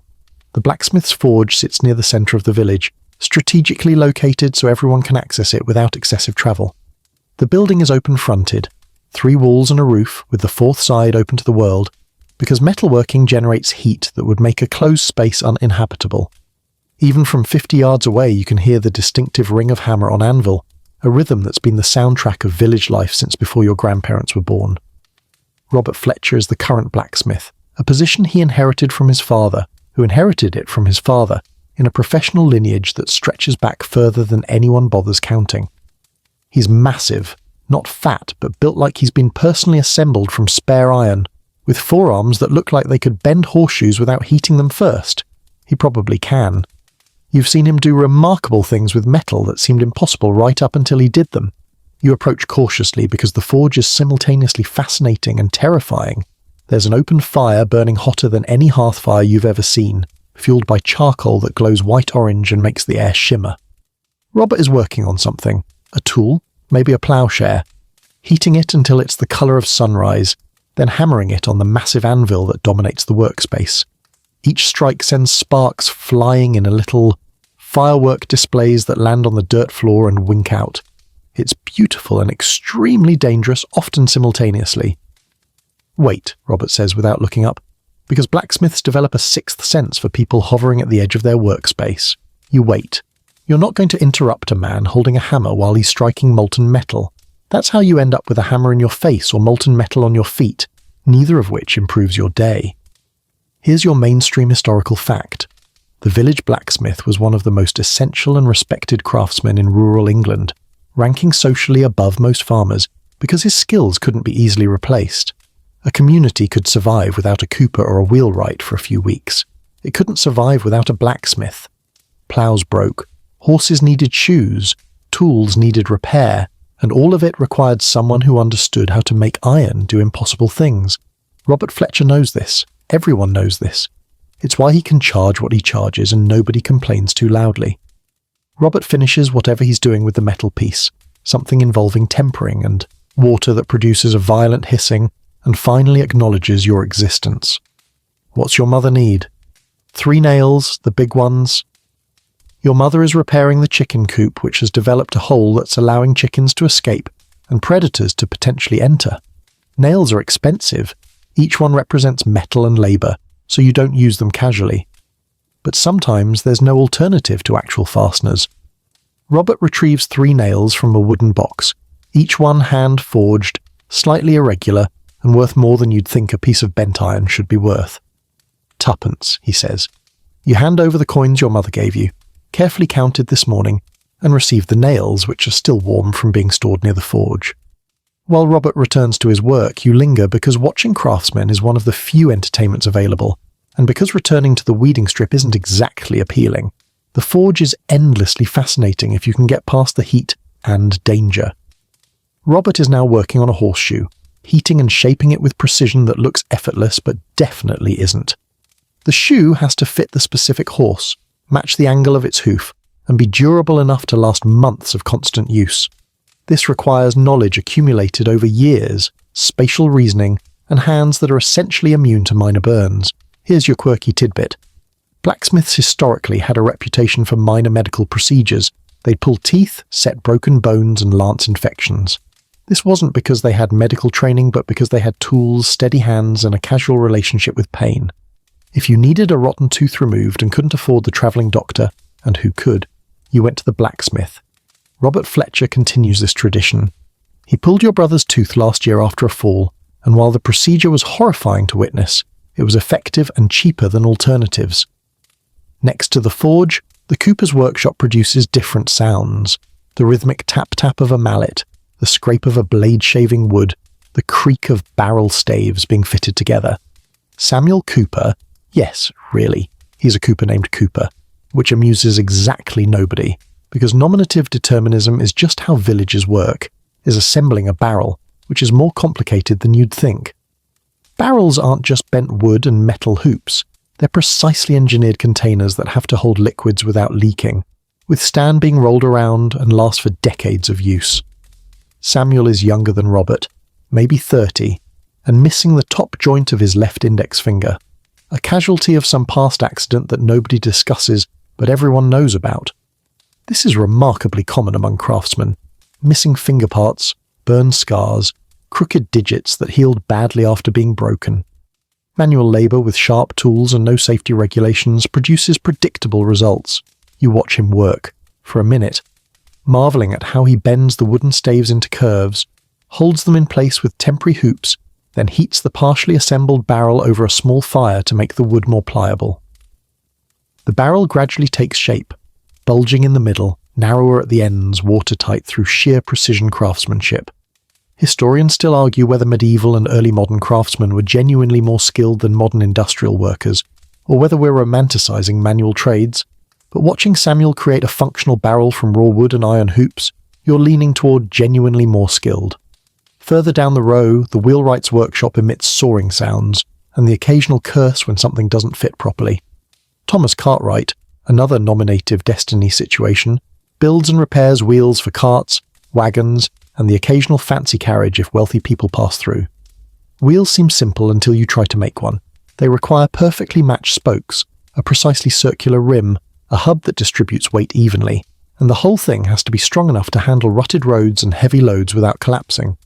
Thomas is currently fitting an iron tyre to a wheel, heating the metal ring until it expands, dropping it over the wooden wheel, then dousing it with water so it contracts and locks everything together. This process is called tiring, and it's both precisely technical and vaguely magical. Watching metal shrink onto wood with such force that it becomes permanently attached, no nails required. These craftsmen work 6 days a week, sometimes 7 when demand is high, creating and repairing the tools that make agricultural life possible. They're better off than field labourers. They own their workshops, control their schedules somewhat, and charge for specialised skills, but they're not wealthy. They're middle tier, comfortable enough to eat regularly and fix their roofs, but not comfortable enough to stop working or retire. They'll do this until their hands give out, their eyes fail, or they have some kind of accident that ends their working life abruptly. Then they'll train a son or nephew or apprentice, passing knowledge down while hoping the next generation can avoid losing as many fingers. You pocket the nails and head back toward the fields, your brief reprieve over. The afternoon work awaits. On your way back to the fields, you pass a cluster of children in the newly seeded South Field, and you're reminded that childhood in a 19th century rural village is less carefree innocence and more unpaid labour with slightly lower performance expectations. The youngest children, ages 5 to maybe 10, are engaged in bird scaring, which is exactly what it sounds like. Standing in a field and making noise whenever birds try to land and eat the seeds. Today's crew consists of your younger siblings and 3 neighbour children, armed with wooden clappers, tin pans, and instructions to make themselves as annoying as possible to the local crow population. They're doing an admirable job, judging by the noise level. One boy is banging a stick against a pan with enthusiasm that suggests he's either very dedicated or simply enjoys making chaos. Your 5-year-old sister is shouting at birds in a high-pitched wail that probably works on crows and definitely works on human patients. This is what passes for children's work. Tasks that require presence and energy, but not particularly refined skills. Bird scaring, collecting eggs, gathering kindling, fetching water, pulling weeds in the garden, feeding chickens. Young children are surprisingly useful if you match tasks to their capabilities and don't expect perfection. A 5-year-old can't plough a field but can absolutely stand in one and scream at birds for 6 hours. It's not glamorous, but it's necessary. Here's your mainstream historical fact. Compulsory education didn't exist in rural England until the 1880s, and even then enforcement was spotty. Before that, children's education was entirely dependent on family circumstances. Wealthy children had tutors or attended grammar schools. Middle-class children might attend dame schools, informal arrangements where an older woman taught basic literacy to neighbourhood children for a few pence per week. Poor rural children got whatever scraps of education their parents could provide, which usually meant learn to count enough to avoid being cheated at market, and maybe recognise your own name in writing. Your village has a dame school run by Widow Harris in her cottage 3 days a week, but attendance is optional and competes directly with labour needs. During planting and harvest, the school is basically empty because families need every hand working. During winter, attendance improves because there's less field work, and parents hope their children might learn something useful. You attended sporadically between ages 6 and 10, learning to read simple texts and write your name in shaky letters. Then you aged out of childhood and into productive labour, and education became a luxury your family couldn't afford.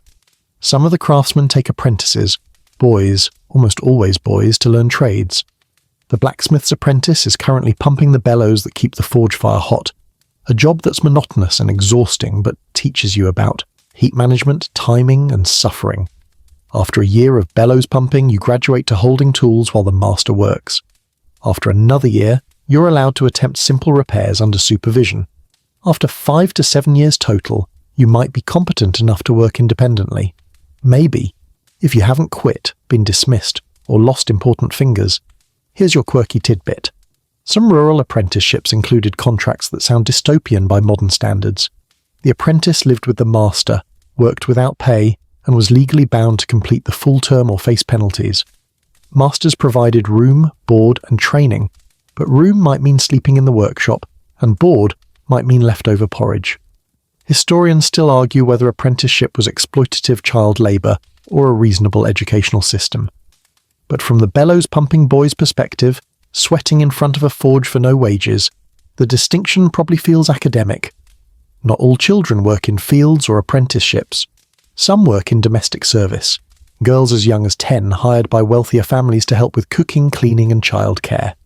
It's considered respectable employment because it teaches skills that'll be useful when they marry and run their own households.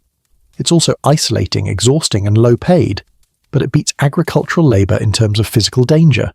You're unlikely to be kicked by a cow while scrubbing floors. The bird-scaring children are bored.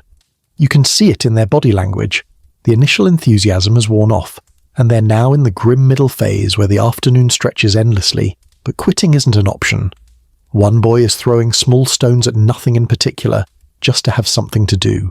Your sister has abandoned shouting and is now singing a tuneless melody that combines hymn fragments with nonsense words. The tin pan percussionist has reduced his tempo to occasional desultory bangs. Stay alert, you call as you pass.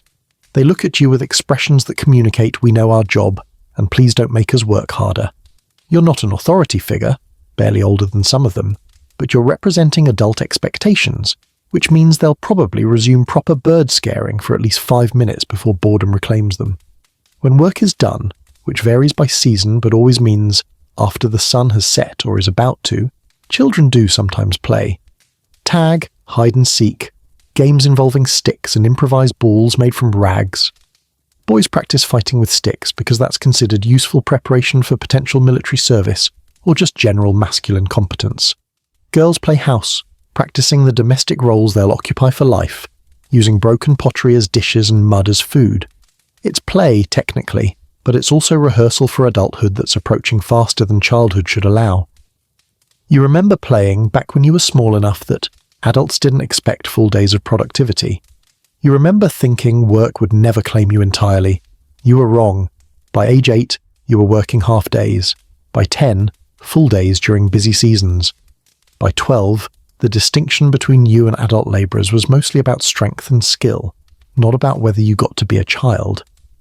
Now, at 13, childhood is something that happened to someone else, a brief phase you barely remember between being carried and carrying your weight.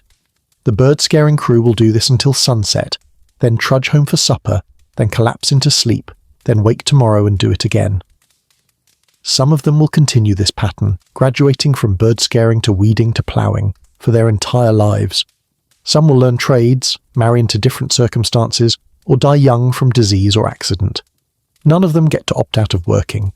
Childhood without labour isn't an option you're offered in rural 19th century England.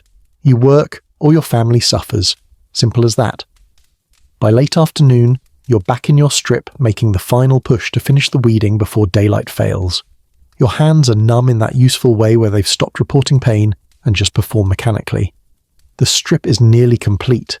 Maybe 20 more feet of earth between you and the freedom to stop swinging this damned hoe. You can see the end. It's close enough to taste, which would be more motivating if you had any energy left to be motivated with. Then you hear it, the church bell ringing twice, pausing, ringing twice again. It's not the call to prayer or an emergency. It's the signal that market is setting up in the village square. Market day. You'd completely forgotten. In the monotonous blur of agricultural work, it's easy to lose track of which day is which. But apparently today is Thursday, which means the weekly market is about to transform the village centre into something resembling actual commerce. Not that you're going. You've got weeding to finish, and besides, your family has nothing to sell this week and no money to buy anything non-essential. But the bell means your father will probably release you early, maybe an hour before sunset, because market day has social importance beyond economics.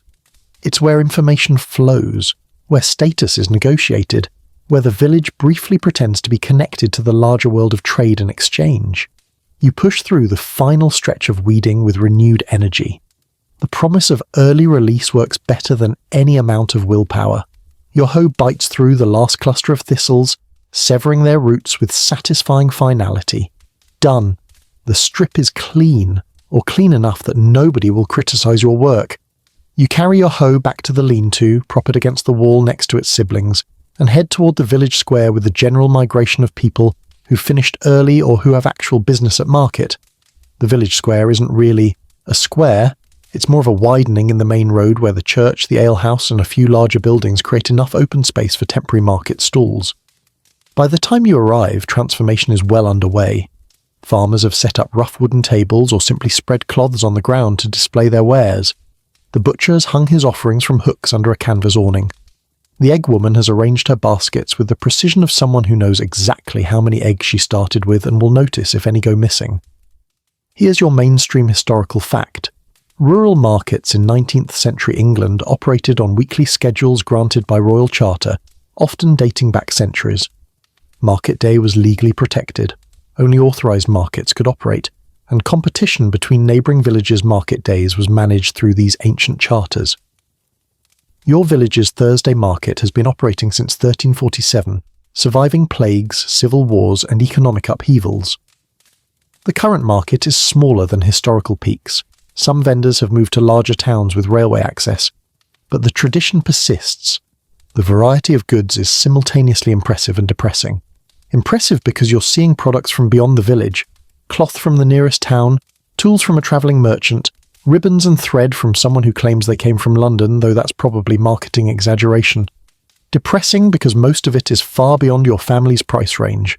You're window shopping in an era before windows, looking at things you'll never own while vendors try to catch your eye and convince you that today's the day you absolutely need a new petticoat, or a set of brass buttons or a length of lace that costs more than your father makes in a week.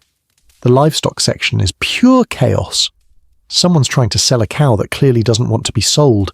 It's pulling against its rope and making aggrieved cow noises, while potential buyers circle skeptically. "How old?" someone asks.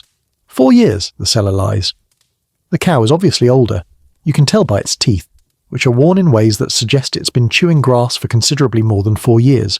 The buyer knows this. The seller knows the buyer knows this. They'll still negotiate as if the cow's age is uncertain, because that's how market transactions work. Everyone's lying, everyone knows everyone's lying, and somehow commerce happens anyway. The pig section is smaller but equally contentious. Someone's brought 3 piglets for sale, and they're adorable in that way that makes you forget they'll grow into massive, potentially aggressive animals that require constant supervision. Good breeding, the seller insists.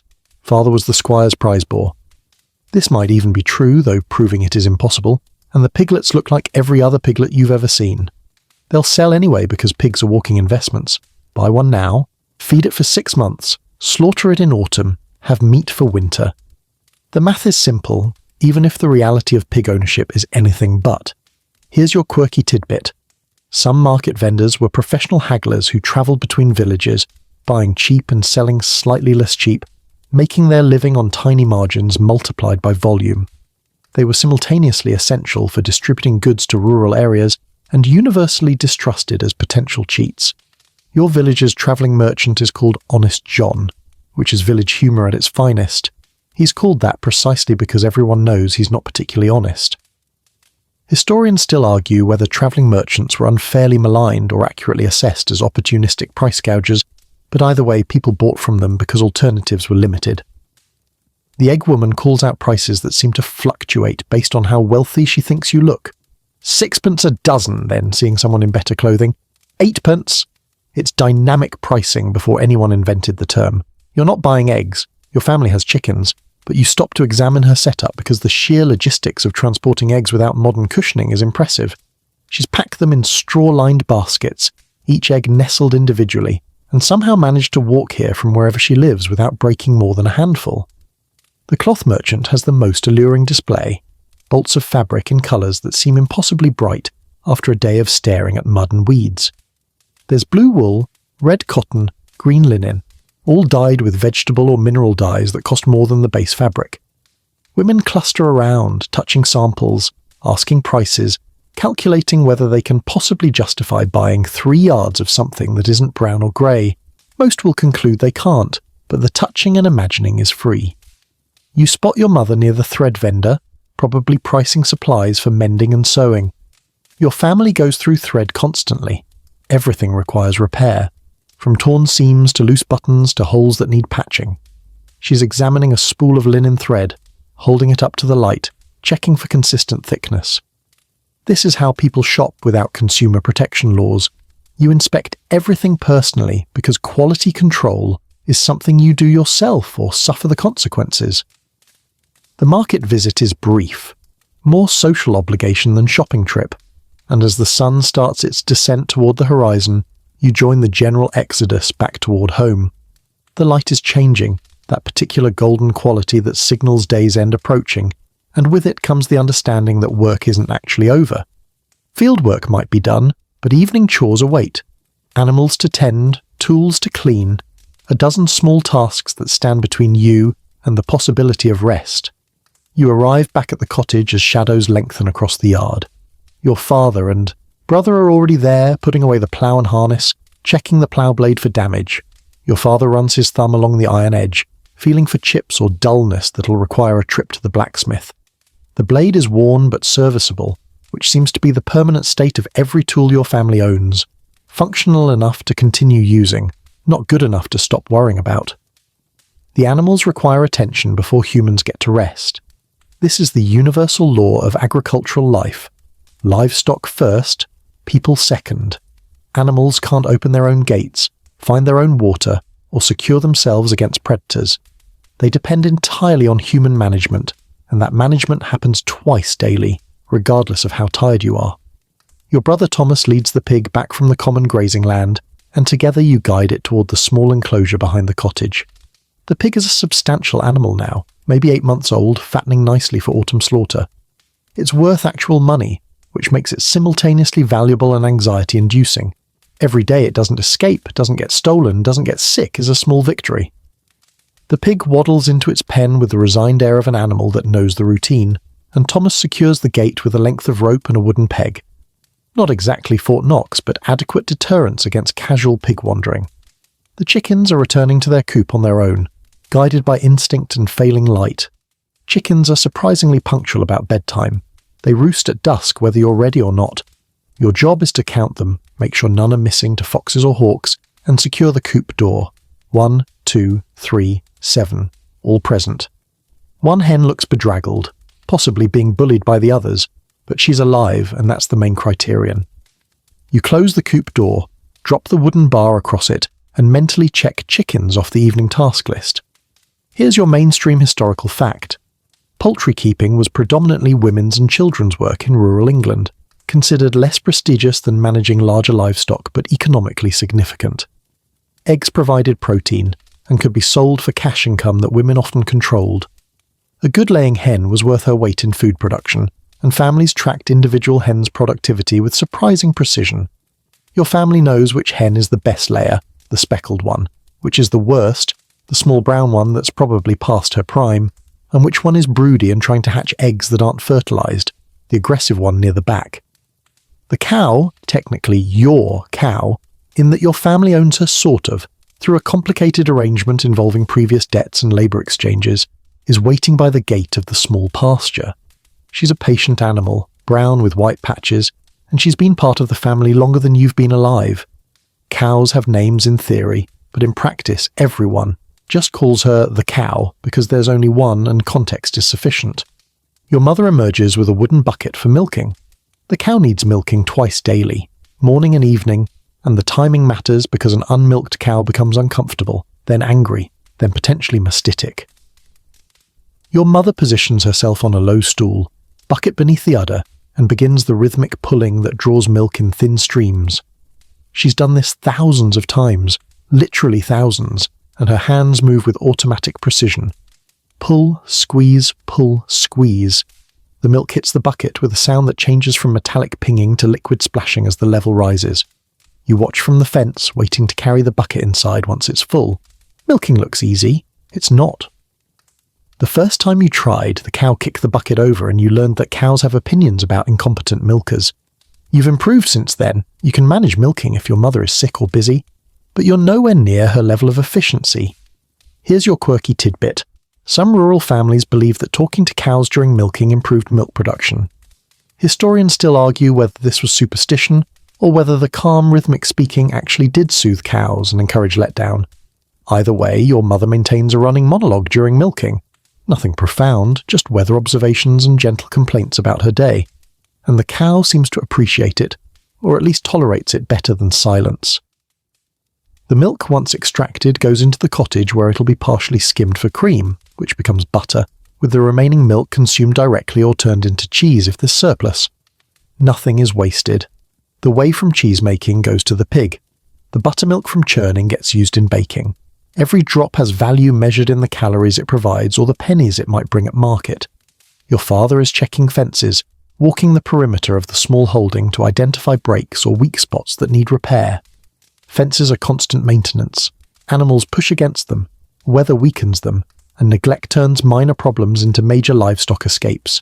He's carrying a handful of sticks and some twine, ready to make field repairs on anything that won't survive another night. The tools get a final inspection before being stored. Your father wipes mud off the plough blade, oils the metal parts to prevent rust, and stores everything under the lean-to where it'll be protected from direct rain. Tools are expensive enough that maintenance isn't optional.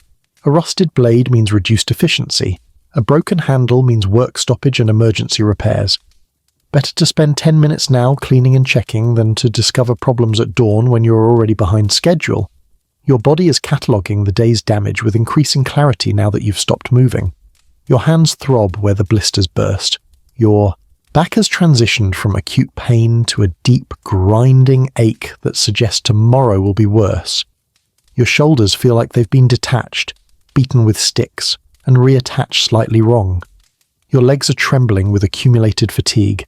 They've been holding you upright for 12 hours, and they'd like to file a formal complaint. Tomorrow you'll wake up even more sore than you are right now. The day after will be worse still. Eventually, maybe by Friday, your body will adapt enough that the pain becomes the background noise. Then Sunday arrives, you rest slightly, and Monday starts the cycle again. This is life. Varying degrees of soreness punctuated by brief periods of slightly less soreness. You're 13, and you already understand that your body's a tool that's slowly wearing out, and there's nothing to be done about it except keep using it until it breaks.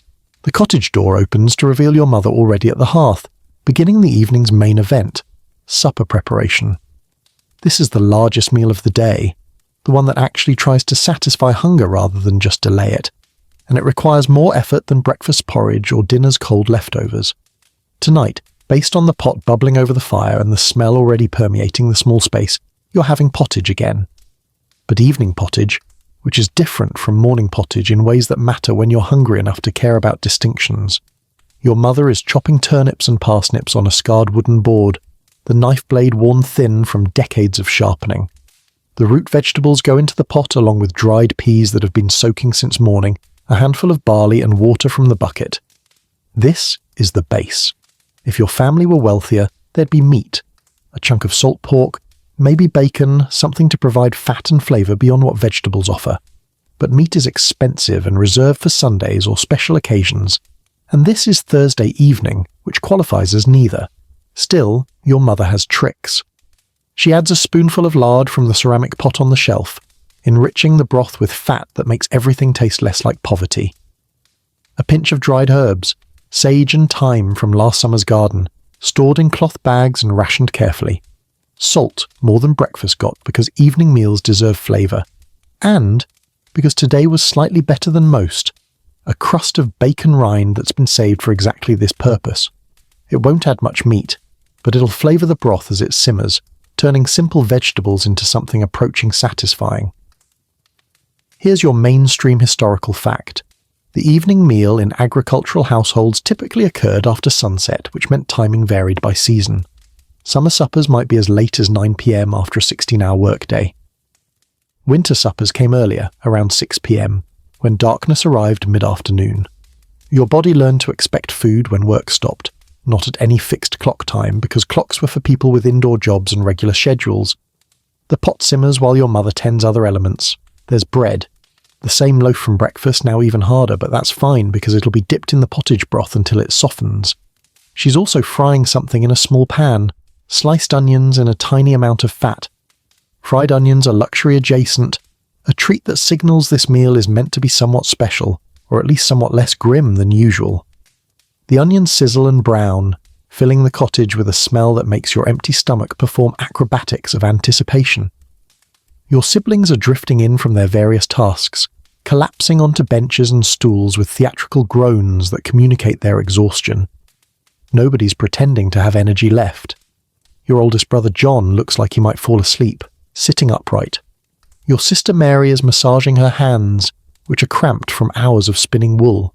The youngest children are simply blank-faced, operating on whatever reserves children access, when exhaustion should have stopped them hours ago. Your father enters last, having finished his fence inspection.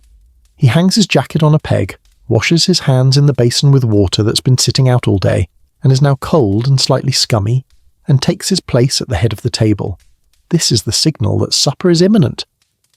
Your mother ladles the pottage into wooden bowls, thicker than breakfast's version, chunky with vegetables and grains, steaming in a way that looks genuinely appetizing if you're hungry enough, and you are. You're desperately, profoundly hungry. The fried onions get distributed, a small mound on top of each serving glistening with fat. This might be the best thing you see all week. Your mother produces the bread, cuts thick slices, and passes them around. The family settles into eating with the focused intensity of people who've burned thousands of calories and need to replace them immediately. The pottage is hot, thick, and significantly better than this morning's version. The vegetables have broken down during cooking, creating a stew-like consistency. The barley provides substance. The dried peas add protein.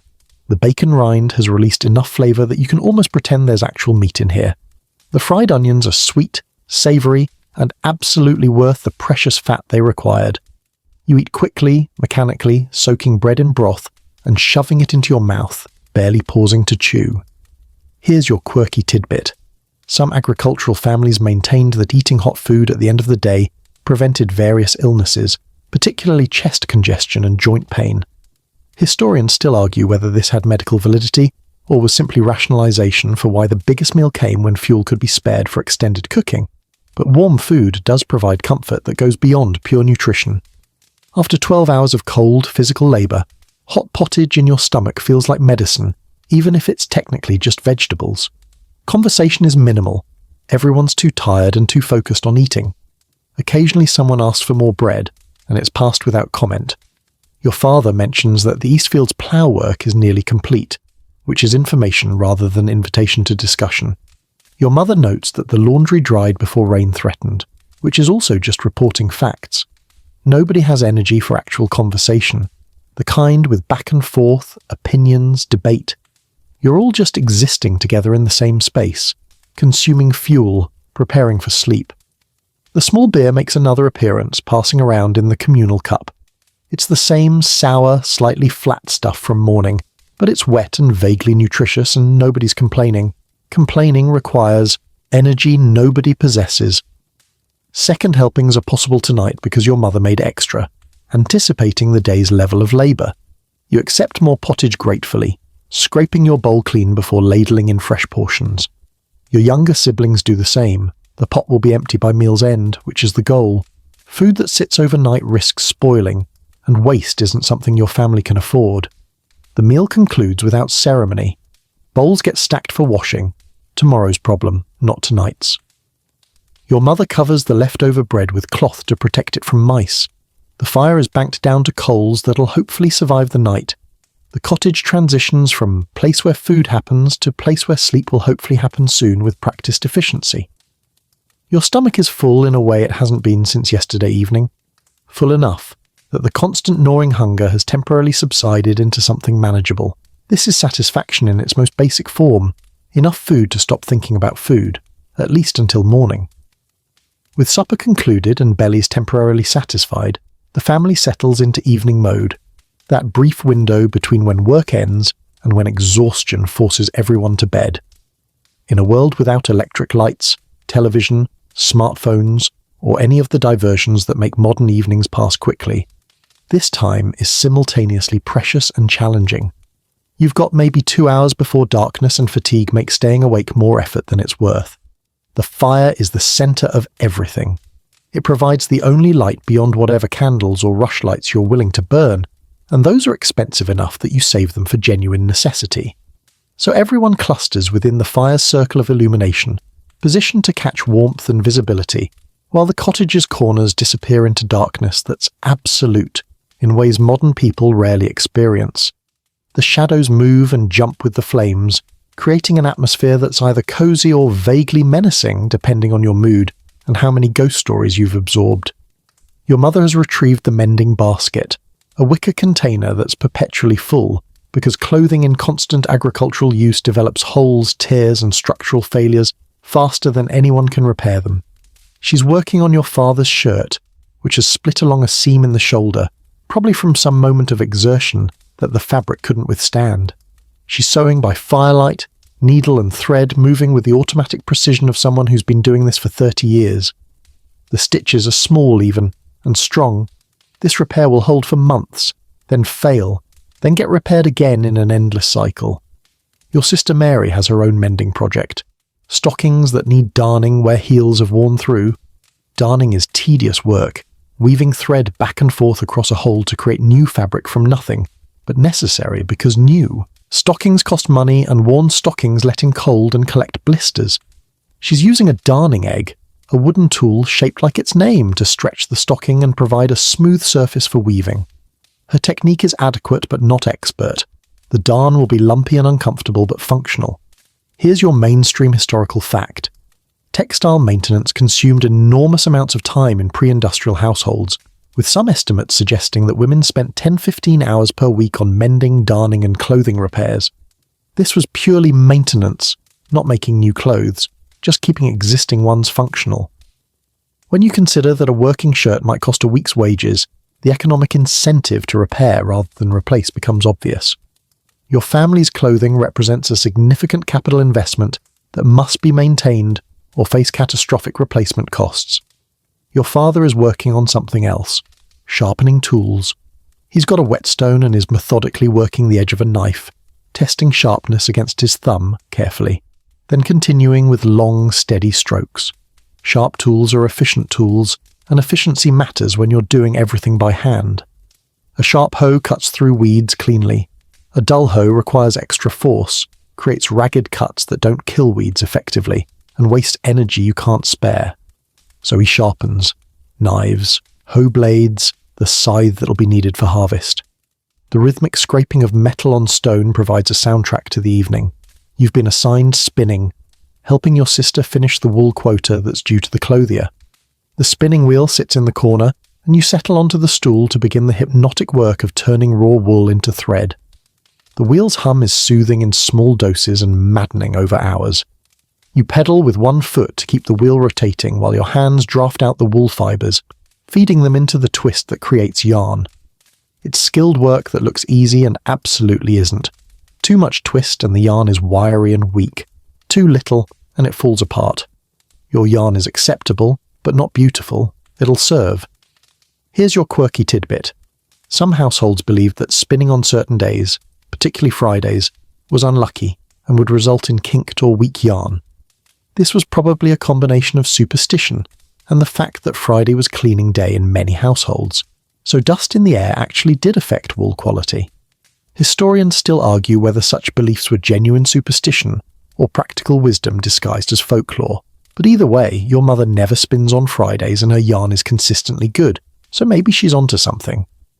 The younger children are technically supposed to be helping with minor tasks, carding wool, winding yarn, any job that small hands can manage, but they're mostly just existing in varying states of consciousness. Your youngest brother is definitely asleep sitting up, leaning against the wall with his mouth open. Your sister is playing with a cornhusk doll, making it walk across her lap while humming tunelessly. Nobody corrects her. She's 5. If she wants to play instead of work for the last hour of consciousness she'll have today, that's acceptable. Someone knocks. This is unusual enough to make everyone look up. Your father opens the door to reveal William, the neighbour from 2 cottages down, holding a fiddle wrapped in cloth. "Mind if I play a bit?" he asks, which is partially genuine question and partially social ritual. Of course you don't mind. Entertainment is rare enough that turning away a musician would be socially catastrophic. William settles onto a stool, unwraps the fiddle with the care of someone handling something valuable and fragile, and begins tuning. The instrument is old, belonged to his grandfather, then his father, now him, and it's been repaired multiple times with wood that doesn't quite match and strings that are probably older than you. But it works. He draws the bow across the strings experimentally, adjusting pegs, listening with the concentration of someone who's done this 1,000 times but knows that wood and weather make tuning unpredictable. Then he starts playing. Nothing fancy. Folk tunes that everyone knows. The musical equivalent of comfort food. Greensleeves first, because it's always Greensleeves first. Then some jigs and reels whose names you've never learned but whose melodies you've heard at every village gathering since birth. The music fills the cottage, transforming it from a tired collection of exhausted people into something approaching festive. Your mother's face softens. Your father's shoulders relax slightly. Even the sleeping children stir, drawn back toward consciousness by the novelty of sound that isn't work-related. William plays for maybe 20 minutes. Longer would be presumptuous, assuming more hospitality than a brief visit merits. He finishes with a slow air, something melancholic and beautiful that makes you remember that life contains moments beyond labour and exhaustion. Then he raps the fiddle, accepts your mother's thanks and offer of bread for his trouble, which he declines because that's also part of the ritual, and heads back to his own cottage where his own family's probably doing their own version of this same evening. The brief entertainment over, the family returns to quiet domestic activity. The fire burns lower, the shadows lengthen. Your body is informing you, with increasing urgency, that sleep is not optional much longer. As the evening deepens and the fire burns lower, the atmosphere shifts from productive work to something more social. This is when village life happens, not the formal daytime interactions governed by hierarchy and work obligations, but the informal networking that actually runs rural communities. Gossip flows, courtship advances tentatively under parental surveillance, and the real politics of parish.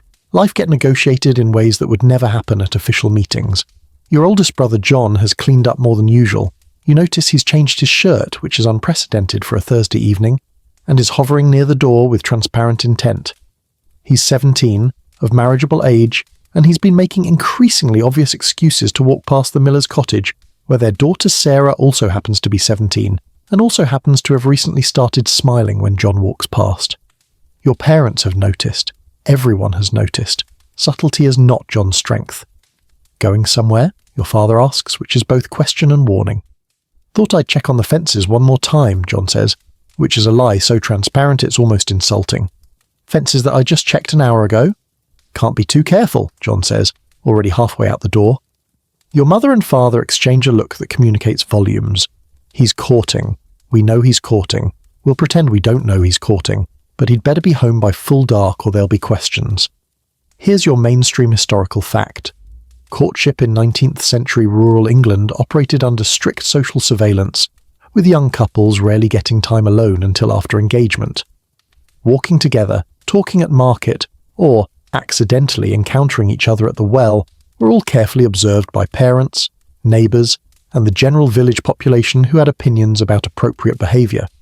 Pregnancy before marriage was scandalous but not uncommon, occurring in roughly 30-40% of first births in some rural parishes, suggesting that supervision wasn't always effective.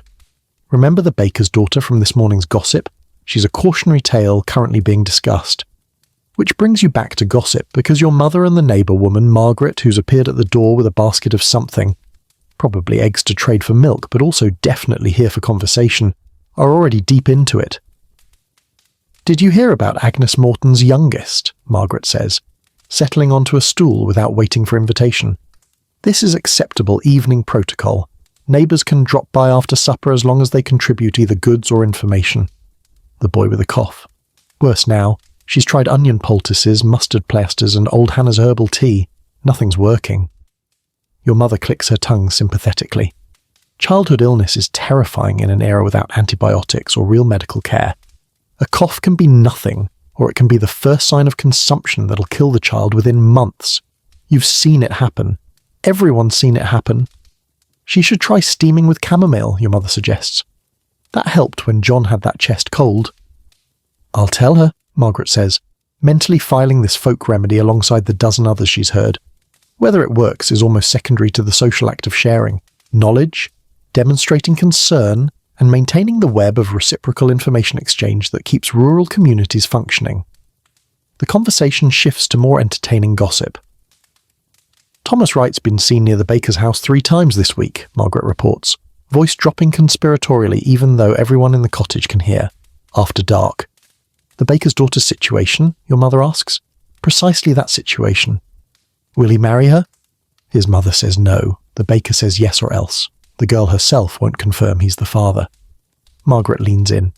But I saw them at the harvest dance last year, and they were very friendly, if you understand me. Historians still argue whether rural gossip networks served beneficial social functions, enforcing moral standards, distributing critical information, providing entertainment in information-scarce environments, or was simply malicious invasiveness. But from your position at the spinning wheel, pretending not to listen, you recognise gossip as village currency. Margaret's information gives her social standing. Your mother's remedies create obligation. The exchange strengthens their relationship while simultaneously judging Thomas Wright and the baker's daughter in ways that'll affect their lives for years. The men have their own version of gossip, though they'd bristle at calling it that. Your father and his brother, your Uncle Thomas, who's stopped by to borrow some tool or maybe just to not be alone in his own cottage, are discussing parish politics with the gravity of men solving national crises. The tithes going up again, Uncle Thomas says. Tithes, the mandatory payment to the church, theoretically 10% of agricultural production, are universally despised and hotly debated at every possible opportunity. Vicar says it's for roof repairs, your father responds, voice heavy with scepticism. The roof's been in need of repair for 5 years running. Where's the money going? This is the eternal question. The church is wealthy, the vicar lives comfortably, and yet every year there's a crisis requiring more money from people who have none to spare. Think we should raise it at next month's vestry meeting, your father suggests. Raise it and watch nothing change, Uncle Thomas mutters. The landlord's man will vote with the vicar, the wealthy farmers will abstain to avoid offence, and us tenant farmers will be outvoted and stuck paying. Here's your quirky tidbit. Parish vestry meetings, where local church business and some civic matters were decided, were theoretically democratic but practically controlled by the wealthiest men in the parish.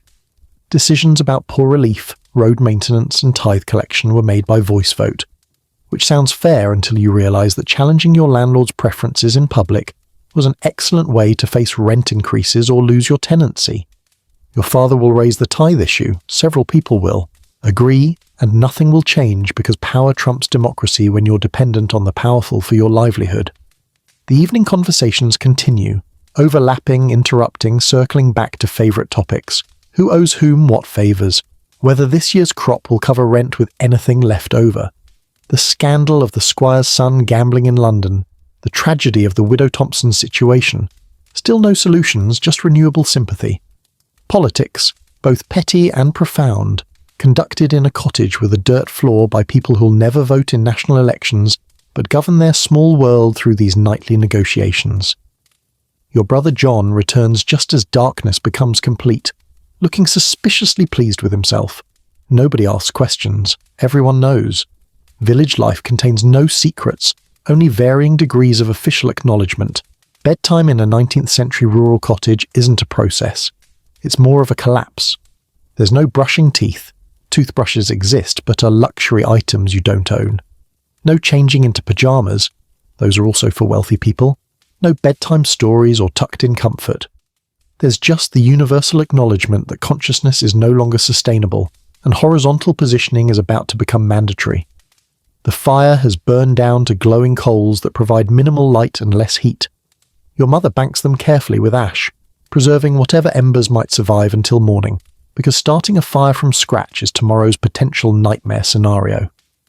The cottage transitions from dimly lit to actually dark in a way that modern people, accustomed to streetlights and electronic glow, rarely experience. This is darkness as a physical presence, thick, complete, and slightly claustrophobic.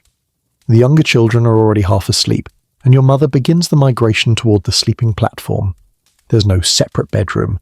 That's a luxury for houses with multiple rooms. The sleeping area is built into the wall, a raised platform with storage underneath, just large enough for the family to arrange themselves like sardines in increasingly uncomfortable configurations. You've all been sleeping together your entire lives, so the lack of privacy isn't something you question. It's just reality. Your mother and father will take the back position against the wall. Your older siblings will form the next layer. You and your middle siblings will take the front edge. The youngest will wedge wherever they fit, usually ending up sideways across people's legs or using someone's stomach as a pillow. It's a complex three-dimensional puzzle that requires negotiation and occasionally results in someone getting elbowed in the face. But it's also warm. All those bodies generate heat that makes the cold cottage more bearable. Here's your mainstream historical fact. Sleeping arrangements in rural working-class households were almost never individualized, with entire families sharing beds or sleeping platforms well into the 19th century. Privacy as a concept, the idea that each person deserves their own sleeping space, was considered an upper-class affectation. Bed sharing was normal, practical and necessary for warmth in houses where heating a separate bedroom was economically impossible and architecturally implausible. You don't change clothes. The shift and underlayers you've been wearing all day stay on because removing them would mean getting colder, and getting colder makes falling asleep harder. You'll sleep in these same clothes, wake up in them tomorrow, and continue wearing them until laundry day or until they literally fall apart, whichever comes first. Modern people would find this unhygienic. You find modern people's obsession with constantly changing clothes wasteful and bizarre. Who has that many clothes? The stockings come. Off because sleeping in stockings is uncomfortable in ways that are hard to articulate but universally acknowledged. Everything else stays. Your dress, your shift, your cap. Women don't sleep with uncovered hair. That's considered improper even in the privacy of your own family bed. You're basically climbing into bed fully dressed, which would be weird except everyone's doing it, so it's normal. Your sister Mary is already on the platform, claiming the slightly better spot near the wall. You jostle for position, which becomes a brief whispered negotiation about who's taking up too much space and whose elbow is where it shouldn't be. Your younger brother tries to claim the middle, which is warmest, and gets redirected to the edge by your father's quiet but firm command. The youngest children are placed strategically, the 5-year-old between two older siblings so she doesn't roll off the edge in the night, which has happened and resulted in tears and bruises. The straw mattress crackles and shifts under the combined weight of 7 people. It's lumpy, uneven, and has developed permanent depressions where bodies consistently settle. The straw smells like itself, dry, vegetal, with undertones of dust and the general mustiness that comes from something that's been absorbing human sweat for months without being properly aired. The blankets are coarse wool, heavy, and shared among multiple people, which leads to the eternal bedtime conflict about blanket distribution. Here's your quirky tidbit. Some families believe that sleeping with your head pointing north brought bad luck or disturbed sleep. Others insisted that never looking under the bed after dark prevented seeing things best left unseen. Your family doesn't subscribe to these particular superstitions, but you do know that old Hannah in the village swears her rheumatism improves when she sleeps pointing east, and who's to say she's wrong? Historians still argue whether such beliefs had any practical basis or were pure superstition, but comfort is subjective, and if sleeping east makes you feel better, does the mechanism matter? Your father says a brief prayer, standard evening petition for protection, provision, and not dying before morning, which is less dramatic than it sounds when you live in an era where people do sometimes just die overnight from things nobody can explain or prevent. Amen, everyone murmurs, the religious obligation fulfilled with minimal ceremony. The cottage settles into night sounds, breathing in various depths and rhythms, someone already snoring, your father always. The fire's last pops and crackles, mice moving in the thatch overhead, the distant sound of the cow shifting in her shelter outside. These are familiar sounds, the audio landscape of every night of your life. They're comforting in their predictability. Your body is cataloguing damage, the raw spots on your hands, the deep ache in your back, the burning in your shoulders, the general soreness that suggests tomorrow will be an exercise in moving through pain. But you're also exhausted enough that sleep will come quickly regardless. You're 13 years old, you've worked 12 hours, and consciousness is already fading at the edges. Someone's feet are cold against your leg. Someone else is taking up more than their share of blanket. Your younger brother is definitely already asleep and possibly drooling. The straw pokes through the fabric in uncomfortable ways. The cottage is cold enough that you can see your breath when you exhale, and somehow, despite everything, this is home. Uncomfortable, crowded, cold, but yours. You lie there in the darkness, wedged between siblings, feeling the warmth of other bodies gradually seeping through layers of wool and linen. The initial discomfort of the lumpy straw and awkward positioning starts to fade as exhaustion overrides everything else. Your muscles are beginning to relax, finally releasing the tension they've held since dawn. The aches remain, they'll be worse tomorrow, but for now, horizontal is enough. Not moving is enough. Not working is pure luxury. Outside, an owl hoots from somewhere in the nearby woods. It's a sound you've heard every night for as long as you can remember, territorial, mournful, and oddly reassuring. The owl is hunting, the night is progressing normally, and the world beyond your cottage walls is functioning according to its own rhythms that have nothing to do with human agriculture or exhaustion. There's something comforting about that. The universe continuing regardless of whether you've finished weeding your strip. Your father's snoring has achieved its full volume now, a rhythmic sawing that your mother has learned to sleep through, and the rest of you simply accept as ambient noise. Your younger sister has already slipped into whatever dreams 5-year-olds have. Probably something involving the cornhusk doll, maybe the chickens, nothing as tedious as the actual work that'll consume her tomorrow. Your older brother John is still awake. You can tell by his breathing pattern, probably thinking about Sarah Miller and whatever conversation they had tonight by the supposedly being checked fences. The temperature continues dropping. England in spring, or possibly early summer, you've genuinely lost track, means nights that can still freeze even after days warm enough to make you sweat. The cottage has no insulation beyond its wattle and daub walls and thatched roof, which means it's barely warmer inside than outside. But you've got blankets and body heat and the retained warmth from evening's fire, which collectively create a microclimate that's survivable if not comfortable. Your mind is doing that thing it does when you're exhausted but not quite asleep yet, wandering through the day's events, mentally reviewing what you accomplished and what's waiting tomorrow. More weeding, probably. Always more weeding. The garden needs attention, your mother mentioned. Something about the chicken coop's repair requiring your help. The endless maintenance of rural life that never actually ends, just pauses briefly for sleep before resuming. Here's your final mainstream historical fact. Historians estimate that agricultural labourers in 19th century England averaged 10 to 12 hours of work daily during busy seasons, with shorter hours in winter, but no real vacation time. Sunday was theoretically a rest day, but animals still needed tending and essential tasks still required completion. The concept of a weekend or time off existed mainly for people wealthy enough to employ others to do their necessary work. Your family has lived this pattern for generations, and you'll pass it to your children who'll pass it to theirs, in an unbroken chain of exhaustion that defines rural working-class life. Someone shifts position, redistributing the blanket situation, and you grab your section before it completely disappears. Your younger brother mutters something incomprehensible.